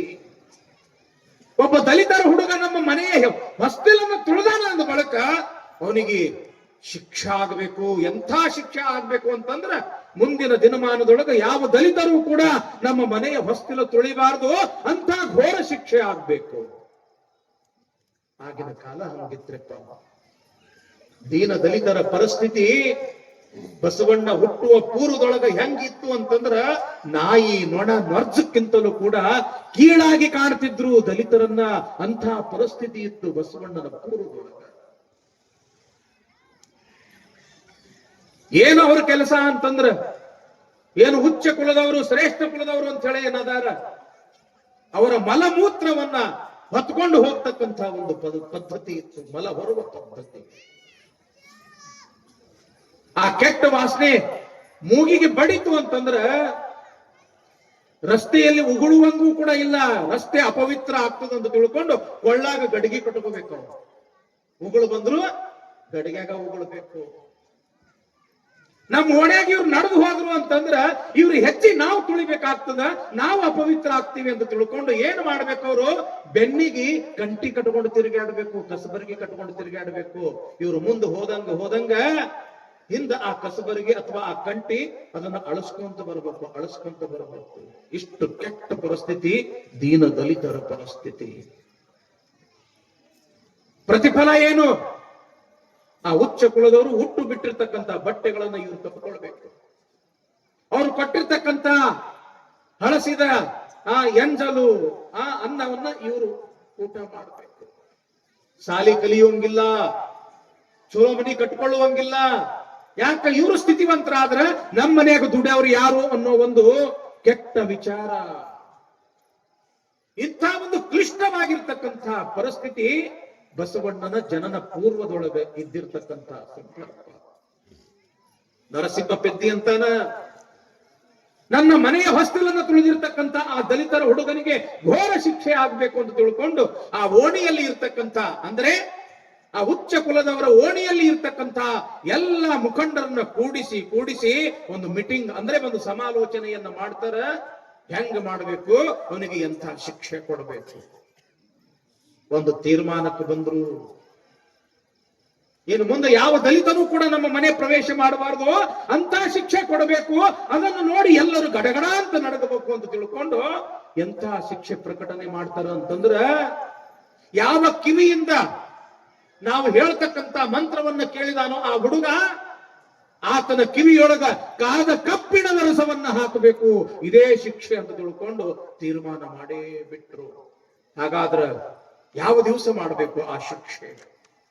ಮುಂದೆ 3-4 ದಿನಗಳಲ್ಲಿ 1131 ಇಸ್ವಿ ಆನಂದ ನಾಮ ಸಂವತ್ಸರ ವೈಶಾಖ ಶುದ್ಧ ತೃತೀಯ ಬೆಳಗಿನ ಜಾವಕ್ಕ ಅವನ ಕಿವಿಯೊಳಗ ಕಾಲ ಕಬ್ಬಿಣದ ರಸವನ್ನ ಹಾಕಬೇಕು ಅಂತ ತಿಳ್ಕೊಂಡು ಅದು ಪ್ರಕಟಣೆ ಮಾಡಿಬಿಟ್ಟು, ಇತ್ತ ಪಾಪ ಆ ದಲಿತರ ಹುಡುಗ, ಆ ದಲಿತರ ತಂದೆ ತಾಯಿಗಳು, ಬಂಧು ಬಳಗದವರು, ದಲಿತರ ಕೇರಿಯಲ್ಲಿರ್ತಕ್ಕಂಥ ಎಲ್ಲಾ ಜನ ಸಿಕ್ಕ ಅವರ ಪಾದಕ್ಕೆ ಬೀಳ್ತಾರೆ, ಕಾಲಿಗೆ ಬೀಳ್ತಾರೆ. ಯಪ್ಪ, ಇನ್ನು ಮುಂದೆ ಅಂತ ತಪ್ಪು ನಾವು ಮಾಡೋದಿಲ್ಲ.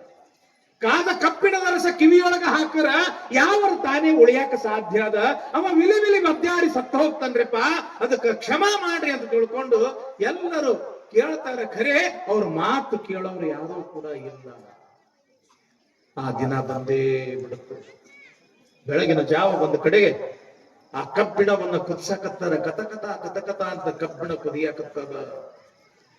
ಇತ್ತ ಪಾಪ ಆ ದಲಿತರ ಕುಟುಂಬ ಅದ, 8-10 ಕುಟುಂಬ.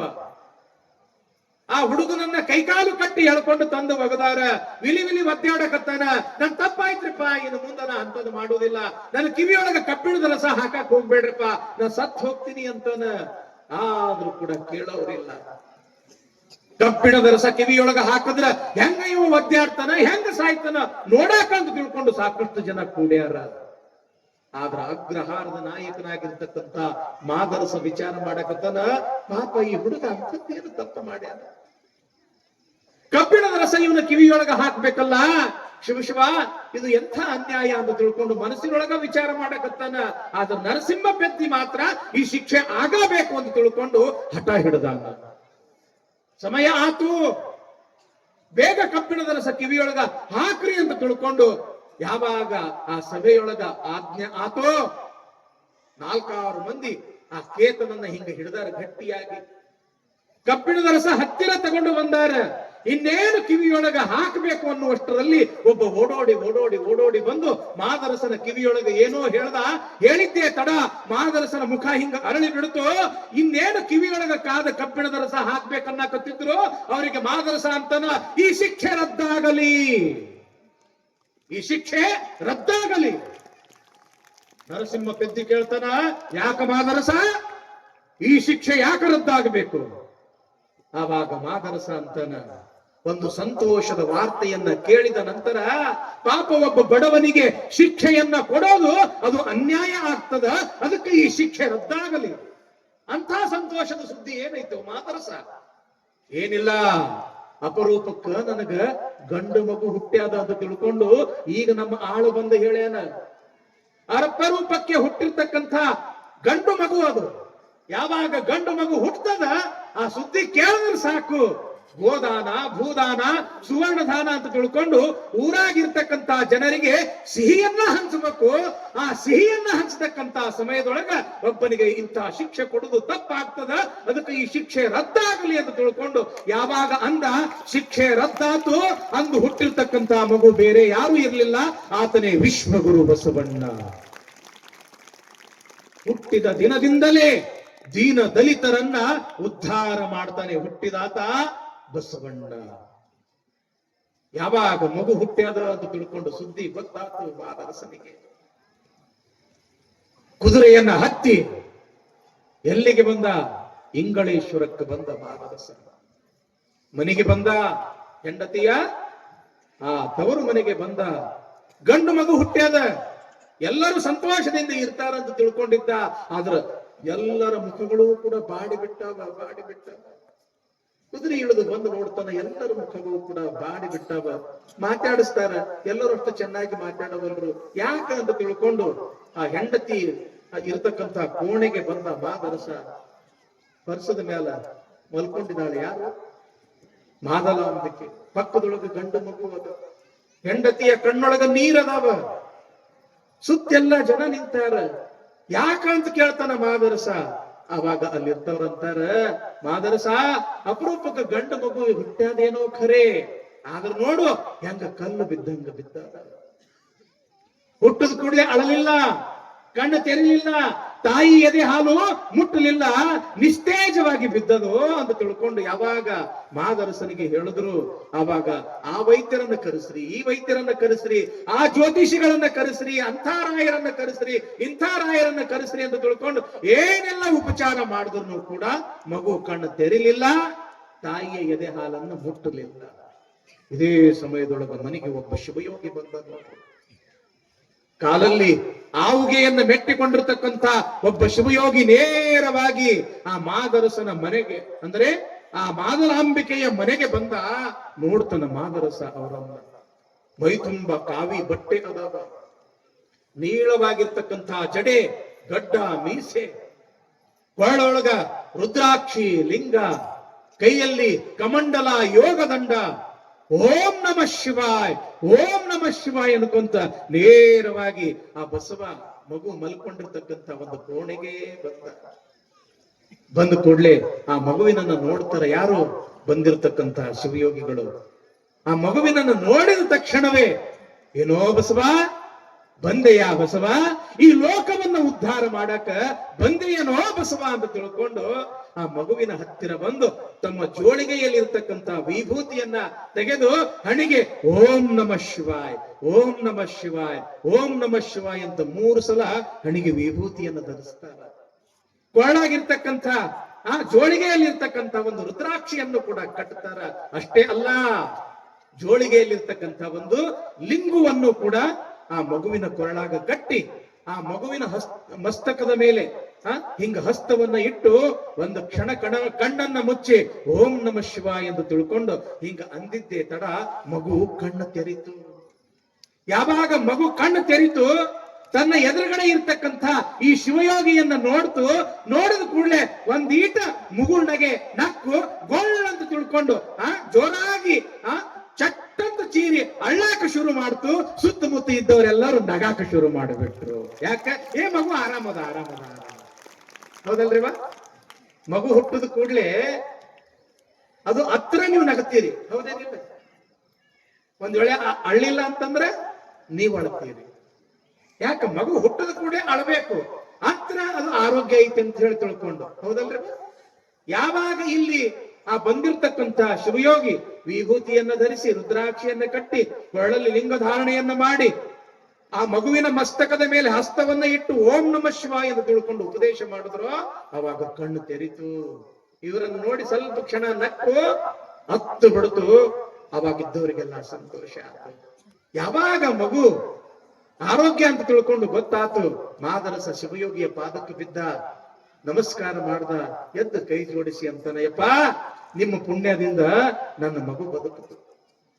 ನೀವ್ಯಾರಪ್ಪ ಅಂತ ತಿಳ್ಕೊಂಡು ಮಾದರಸ ಕೇಳಿದ ತಕ್ಷಣವೇ ಆ ಬಂದಿರ್ತಕ್ಕಂಥ ಶಿವಯೋಗಿ ಅಂತಾನ, ಮಾದರಸ ನಾವು ಕಪ್ಪಡಿ ಸಂಗಮದವರು. ಆ ಕೂಡಲ ಸಂಗಮಕ್ಕೆ ಏನಂತಿದ್ರು ಅಂತಂದ್ರೆ ಅವಾಗ ಕಪ್ಪಡಿ ಸಂಗಮ ಅಂತ ಕರೀತಿದ್ರು. ಮಾದರಸ ನಾವು ಕಪ್ಪಡಿ ಸಂಗಮದವರು, ನಮ್ಮ ಹೆಸರು ಸಂಗಮನಾಥ ಗುರುಗಳು ಅಂತ ಕರೀತಾರೆ. ಇವತ್ತು ನಾವು ಇಲ್ಲಿ ಯಾಕೆ ಬಂದೀವಿ ಅಂತಂದ್ರೆ ನಿನ್ನ ಮಗನನ್ನ ನೋಡ್ಬೇಕು ಅಂತ ಬಂದೀವಿ. ಇವ ಒಂದು ರೀತಿಯೊಳಗ ನಿನಗೆ ಹೆಂಗ ಮಗನೋ ನನಗೂ ಕೂಡ ಒಂದು ರೀತಿಯೊಳಗ ಇವನು ಕೂಡ ಮಗನೇ ಆಗ್ಬೇಕು. ಹುಟ್ಟಿದ 12 ದಿವಸಕ್ಕ ಇವನಿಗೆ ಬಸವಣ್ಣ ಅಂತ ನಾಮಕರಣ ಮಾಡಬೇಕು ಮಾದರಸ. ಇನ್ನೂ ಒಂದು ಮಾತು ಏನು ಲಕ್ಷದೊಳಗ ಕೇಳಬೇಕು ಅಂತಂದ್ರೆ, ಲಕ್ಷ ಕೊಟ್ಟು ಲಿಂಗಾರ್ಪಿತವಲ್ಲದ ಯಾವುದೂ ಕೂಡ ಇವನಿಗೆ ಸಮರ್ಪಣೆ ಮಾಡಬಾರದು. ಎದೆ ಹಾಲು ಕುಡಿಸ್ಬೇಕಾದ್ರೂ ಕೂಡ ಆ ಮಗುವಿಗೆ ಸ್ನಾನವನ್ನ ಮಾಡಿಸಿ, ಶುಭ್ರ ಬಟ್ಟೆಯನ್ನ ಧರಿಸಿ, ಹಣೆಗೆ ವಿಭೂತಿಯನ್ನ ಧರಿಸಿ, ಅವನು ಕೊರಳಾಗಿರ್ತಕ್ಕಂಥ ಲಿಂಗ ಪೂಜೆಯನ್ನ ಮಾಡಿದ ನಂತರವೇ ಆ ಪದಾರ್ಥ ಆ ಬಸವಣ್ಣನಿಗೆ ನೀವು ಪ್ರಸಾದ ಮಾಡಿಸ್ಬೇಕು, ಈ ಕೂಸಿಗೆ ನೀವು ಪ್ರಸಾದ ಮಾಡಿಸ್ಬೇಕು ಅಂತೇಳಿ ಇನ್ನು ನಾನು ಬರ್ತೀನಿ ಅಂತ ತಿಳ್ಕೊಂಡು ಮನೆಯಿಂದ 4 ಹೆಜ್ಜೆ ಹಿಂಗ ಮುಂದೆ ಹೋಗುವುದೇ ತಡ ಮಾಯವಾಗಿ ಬಿಟ್ರು ಆ ಶಿವಯೋಗಿಗಳು. ಎಲ್ಲರಿಗೂ ಬಹಳ ಖುಷಿ ಆಯ್ತು, ಸಂತೋಷ ಆಯ್ತು. ಮಗು ಎದಿ ಹಾಲು ಕುಡಿಯಕತ್ತದ, ನಗಾಕತ್ತದ, ಎಲ್ಲರಿಗೆ ಆನಂದ ಆನಂದ ಆನಂದ ಆತು. ಹುಟ್ಟಿ 12 ದಿವಸ ಆತು. ಇಂಗಳೇಶ್ವರದೊಳಗ ಅಪರೂಪಕ್ಕೆ ಹುಟ್ಟಿರ್ತಕ್ಕಂಥ ಈ ಮಗುವಿಗೆ ಬಹಳ ದೊಡ್ಡ ಪ್ರಮಾಣದೊಳಗೆ ವೈಭವದಿಂದ ತೊಟ್ಟಿಲು ಕಾರ್ಯಕ್ರಮ ಮಾಡಬೇಕು, ನಾಮಕರಣ ಕಾರ್ಯಕ್ರಮ ಮಾಡಬೇಕು ಅಂತ ತಿಳ್ಕೊಂಡು ಅಲ್ಲಿರ್ತಕ್ಕಂಥ ಎಲ್ಲ ಸುಮಂಗಲಿಯರು ಕೂಡಿ ತೊಟ್ಟಿಲು ಕಾರ್ಯಕ್ರಮವನ್ನ ಮಾಡ್ತಾ ಇದ್ದಾರೆ. ಹಾಗೇನೆ ಇವತ್ತ ನಮ್ಮ ಮಾದನ ಹಿಪ್ಪರಿಗೆಯಲ್ಲಿ ನನ್ನ ಅನೇಕ ಜನ ತಾಯಂದಿರು ಅಕ್ಕ ತಂಗಿಯರು ಬಂದಿದ್ದಾರೆ. ಆ ಮಗುವಿಗೆ ಇವತ್ತು ನೋಡ್ರಿ ಎಂಥ ಪುಣ್ಯ ಅಂತಂದ್ರ ಒಂದು ನಿಜವಾಗಿರ್ತಕ್ಕಂತಹ ಮಗುವೇ ಇವತ್ತು ನಮಗೆ ದೊರಕ್ಯಾದ. ಆ ಮಗು ಎಷ್ಟು ಪುಣ್ಯ ಮಾಡ್ಯಾರ, ಅದನ್ನ ಹಡೆದಿರ್ತಕ್ಕಂಥ ತಂದೆ ತಾಯಿಗಳು ಎಷ್ಟು ಪುಣ್ಯ ಮಾಡ್ಯಾರ. ಬಸವ ಪುರಾಣದೊಳಗ ಬಸವಣ್ಣನ ತೊಟ್ಟಲದೊಳಗ ಮಲಗಿಕೊಂಡು ಆ ಮಗು ಬಸವ ಬಸವ ಅಂತ ತಿಳ್ಕೊಂಡು ನಾಮಕರಣ ಮಾಡ್ಕೊಳ್ತದ ಅಂತಂದ್ರ ನಿಜವಾಗ್ಲೂ ಕೂಡ ಆ ಮಗು ಧನ್ಯ. ಆ ಮಗುವಿನ ಜನ್ಮ ಧನ್ಯ, ಅದರ ಜೀವನವೂ ಕೂಡ ಅಷ್ಟೇ ಒಂದು ದಿವ್ಯ, ಅಷ್ಟೇ ಒಂದು ಭವ್ಯ. ಈಗ ನನ್ನ ಎಲ್ಲಾ ತಾಯಂದ್ರು ಕೂಡಿ ಆ ಮಗುವಿಗೆ ತೊಟ್ಟಿಲಲ್ಲಿ ಹಾಕಿ ಬಸವಣ್ಣ ಅಥವಾ ಬಸವರಸ ಅಥವಾ ಬಸವಪ್ರಭು ಬಸವರಾಜ ಅಂತ ತಿಳ್ಕೊಂಡು ನೀವು ನಾಮಕರಣ ಮಾಡ್ಬೇಕು ಅಂತ ಹೇಳಿ ನಾವ್ ಹೇಳ್ತೀವಿ. ಆ ನಾಮಕರಣ ಮಾಡಿದ ಕೂಡ್ಲೇನೆ ಜೋಗುಳ ಹಾಡಿದ ನಂತರ ಏನು ಇಲ್ಲಿ ನನ್ನ ಅಕ್ಕ ತಂಗಿಯರು ಬಂದಿದ್ದಾರೆ ಅವರಿಗೆ ನೀವು ಉಡಿಯನ್ನ ತುಂಬಬೇಕು. ಅವರಿಗೂ ಕೂಡ ಬಸವಣ್ಣನ ಕೃಪೆ ಆಗ್ಲಿ ಅಂತ ತಿಳ್ಕೊಂಡು, ಆ ಸಂಗಮನಾಥನ ಕೃಪೆ ಆಗ್ಲಿ, ಆ ಖಂಡೇಶನ ಒಂದು ಕೃಪೆ ಆಗ್ಲಿ ಅಂತ ತಿಳ್ಕೊಂಡು ಇನ್ನು ಮುಂದೆ ತಾವು ಆ ತೊಟ್ಟಿಲ ಕಾರ್ಯಕ್ರಮವನ್ನ ನಡೆಸ್ಕೊಡ್ಬೇಕ್ರಿ.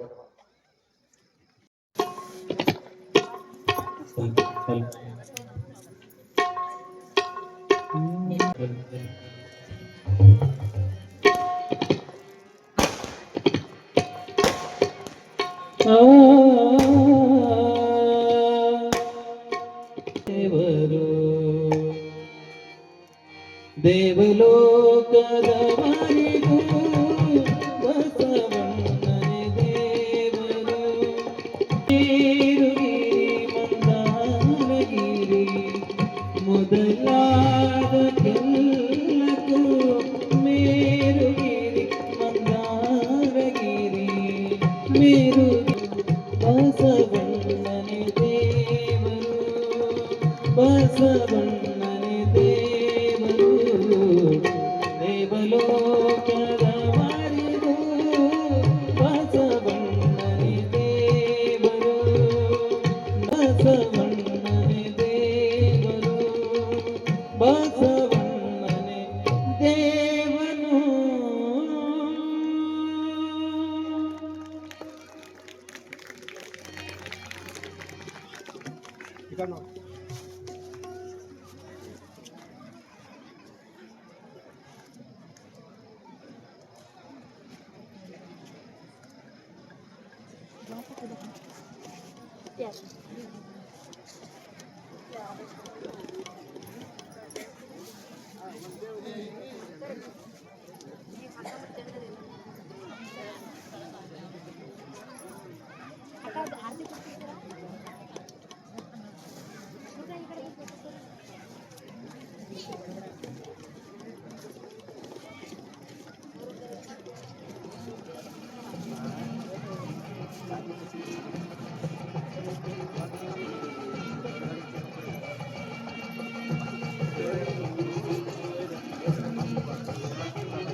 ಚಿರಂತರ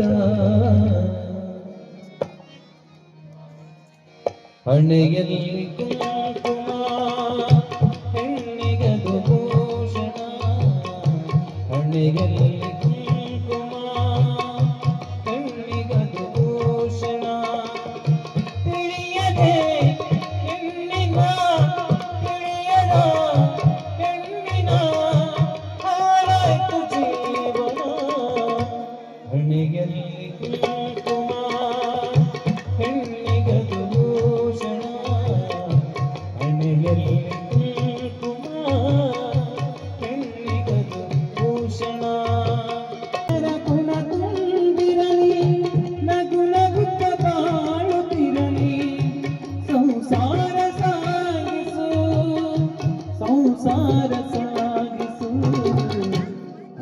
ಮನೆಯಲ್ಲಿ ಕುಂಕುಮ ಹೆಣ್ಣಿಗದು ಭೂಷಣ.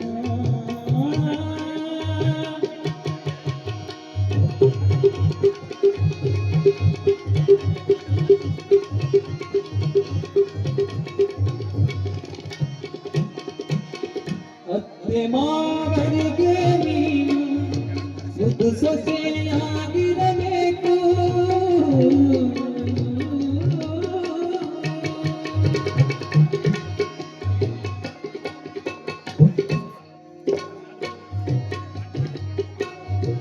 ಅತ್ತೆ ಮಾವರಿಗೆ ನೀನು ಮುದ್ದು ಸೊಸೆಯಾಗಿರಬೇಕು. ಎಂದೆಂದು ಈ ಮನೆಗೆ ನೀ ಬೆಳಕಾಗಬೇಕು ತಂಗಿ, ಬೆಳಕಾಗಬೇಕು. ಮನೆಯಲ್ಲಿ ಕುಂಕುಮ ಹೆಣ್ಣಿಗದು ಭೂಷಣ. ಮನೆಯಲ್ಲಿ ಕುಂಕುಮ ಹೆಣ್ಣಿಗದು ಭೂಷಣ. ಹೆಣ್ಣಿಗದು ಭೂಷಣ.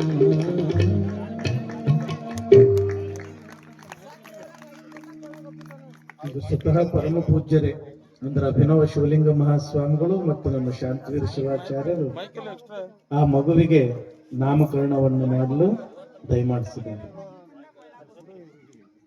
ಅಲ್ಲ ಮೈಕ್ ಕೊಡ್ಬೇಕಪ್ಪ ತಂಗಿ, ನೀವೆಲ್ಲರೂ ಗಂಡನ ಹೆಸರು ಹೇಳ್ಬೇಕಾವ?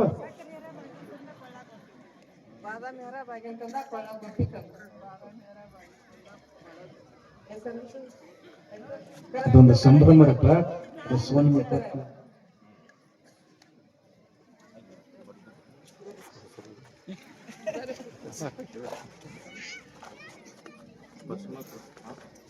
ಮೊದಲಿಗೆ ಸಂಗಮನಾಥ ಅಂತ ಹೇಳ್ತಾರ. ಮೊದಲಿಗೆ ಸಂಗಮನಾಥ ಅಂತ ಹೇಳ್ರಿ. 5ನೇ ಹೆಸರು ಬಸವಣ್ಣ. ಈಗ ಪರಮ ಪೂಜ್ಯರು ತಮ್ಮ ಅಮೃತ ಹಸ್ತದಿಂದ ಆ ಮಗುವಿಗೆ ವಿಭೂತಿಯನ್ನು ಧಾರಣೆ ಮಾಡ್ತಾರೆ. ತಮ್ಮ ಹಸ್ತವನ್ನ ಆ ಮಗುವಿನ ಮಸ್ತಕದ ಮೇಲೆ ಆಶೀರ್ವಾದವನ್ನ ಮಾಡ್ತಾ ಇದ್ದಾರೆ. ಸಂಗಮನಾಥ ಸಂಗಮನಾಥ ಸಂಗಮನಾಥ. ಕೊಟ್ಟೊಟ್ಟು ಕೊರ್ರ ಅಂದ್ರೆ ಸಂಗಮನಾಥ ಸಂಗಮನಾಥ ಕೊಟ್ಟೊಟ್ಟು ಕೊರ್ರ.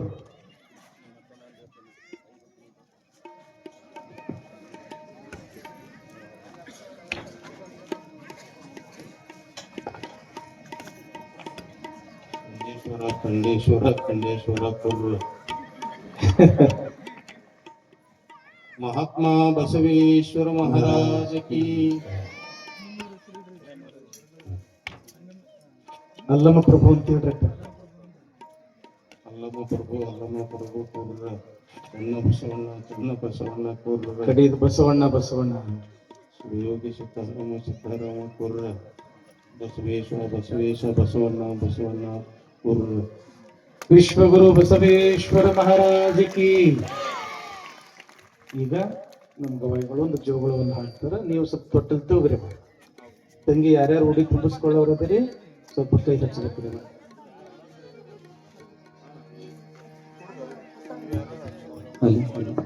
ಜೋಗುಳ ಹಾಡುವಾಗ ಕೈ ಹಚ್ಚಬೇಕು.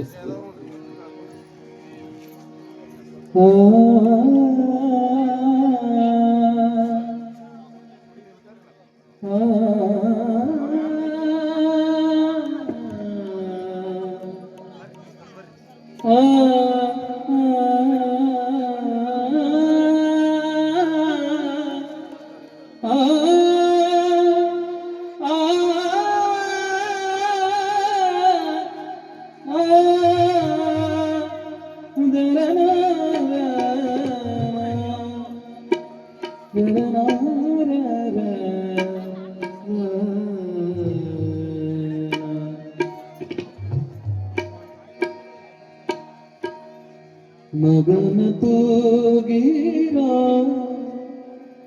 ಭಕ್ತರು,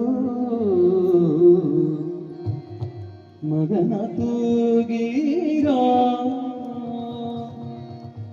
ಅಗಜತನಗೆ ಮೊಲಹಾರಿಲ್ಲದೆ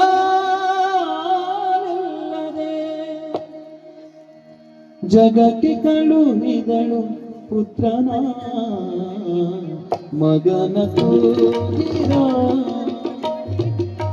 ಮಗನ ಕೂಗಿರ ಭಕ್ತರು ಮಗನ ಕೂಗಿರ ಅಗಜತನ ಹೇ ಅಗಜತನಗೆ ಮೊಲೆ ಹಾರಿಲ್ಲದೆ ಅಗಜತನಗೆ ಮೊಲೆ ಹಾರಿಲ್ಲದೆ ಜಗಕ್ಕೆ ಕಳುಹಿದಳು ಪುತ್ರನ ಮಗನ ಕೂಗಿರೋ ಭಕ್ತರು ಮಗನ ಕೂಗಿರೋ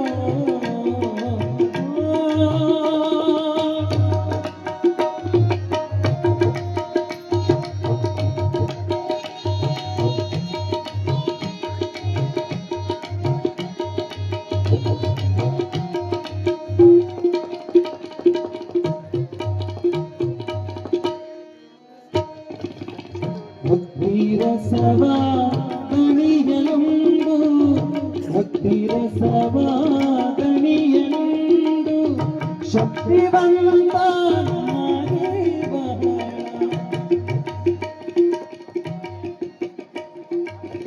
ಭಕ್ತಿರಸವ ಕಣಿಯಲೊಂದು ಶಕ್ತಿವಂತ ಮುಕ್ತಿ ಮಾರ್ಗ ಹಿಡಿದು ಮುಕ್ತಿ ಮಾರ್ಗ ಹಿಡಿದು ಬುದ್ಧಿಯಿಂದ ಹುಡುಗಿದಳು ಮಗನ ಕೂಗಿರೋ ಭಕ್ತರು ಮಗನ ಕೂಗಿರೋ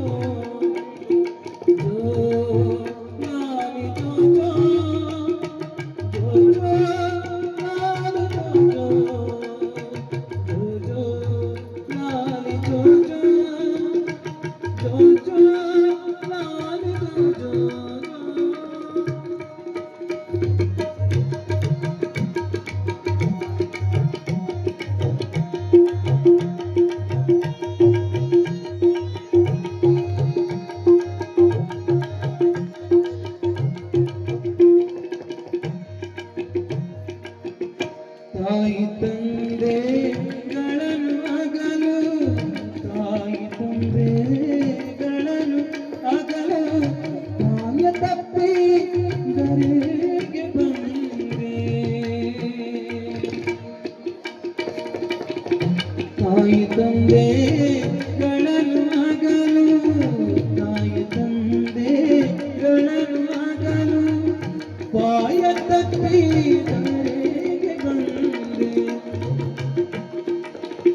ಸಾಯಗಾಲದಿ ಭವದಿ ಗೆಳಹಿ ಸಾಯಗಾಲ ಭವದಿ ಗೆಳಹಿ ಭಾಯಮಾಸಿ ಜನ್ಮಾರೋಗದ ಮಗನ ಕೂಗಿರೋ ಭಕ್ತರು ಮಗನ ಕೂಗಿರೋ ಜೋಜೋ ಲಾಲಿ ಜೋಜೋ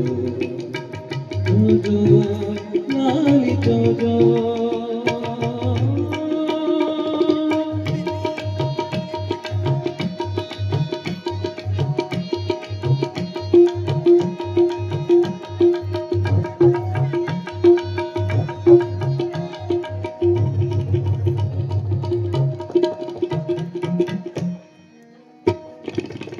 ಪರಮ ಶಿಶು ಮಹಂತ ಗಿರಿಜೆ ಪರಮ ಶಿಶು ಮಹಂತೇಶ ಗಿರಿಜೆ ಹಿರಿಯ ತಾಯಿ ತಂದೆಗಳನ್ನ ಪರಮ ಶಿಶು ಮಹಂತೇಶ ಗಿರಿಜೆ ಹಿರಿಯ ತಾಯಿ ತಂದೆಗಳನ್ನ ಮರೆತರು ಮಗನ ಚಿಂತೆ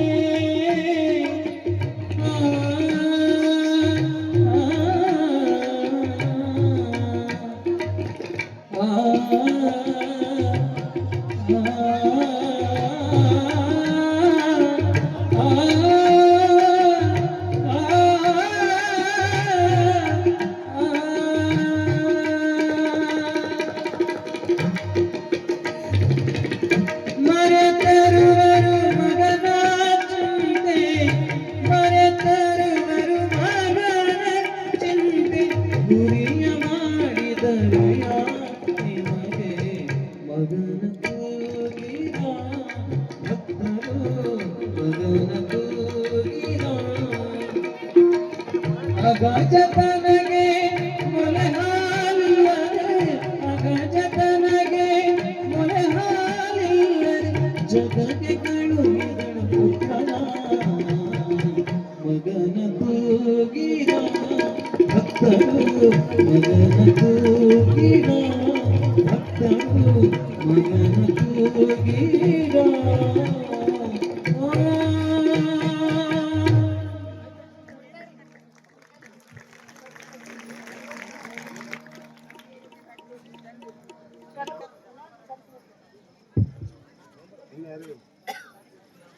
ಇವ್ರಿಗೆ ಕಟ್ಟಮ್ಮ ಈಗ ದಂಡಿ ಕಟ್ ನೋಡ್ರಿ ಬೇಗ ಬೇಗ ಮಾಡ್ರಿ ಮಾಸ್ಟರ್ ನೀವು ಹಾಡ ಮನ್ಯಾಗ ಕುಂತರು ಇದು ಆನಂದ ಸಿಗ್ತಿದ್ದೇನ್ರಿ ಮಾಯ ಕೊಡ್ರಿ 12ನೇ ಶತಮಾನದಾಗಂತೂ ನಾವ್ ಯಾರೂ ಇರ್ಲಿಲ್ಲ. ಬಸವಣ್ಣನ ತೊಟ್ಟಿಲು ನೋಡ್ತಕ್ಕಂತ ಸೌಭಾಗ್ಯ ನಮ್ಗೆ ಯಾರಿಗೂ ಕೂಡ ಸಿಕ್ಕಿರ್ಲಿಲ್ಲ. ಇವತ್ತು ಖಂಡೇಶ್ವರ ದೇವಸ್ಥಾನದ ಎಲ್ಲಾ ಟ್ರಸ್ಟ್ ಕಮಿಟಿಯವರು ಎಲ್ಲಾ ನಮ್ಮ ಭಕ್ತರು ಇವತ್ತು ಬಸವಣ್ಣನವರನ್ನೇ ನೋಡ್ತಕ್ಕಂತ ಸೌಭಾಗ್ಯ ಕೊಟ್ಟಿದ್ದಾರೆ.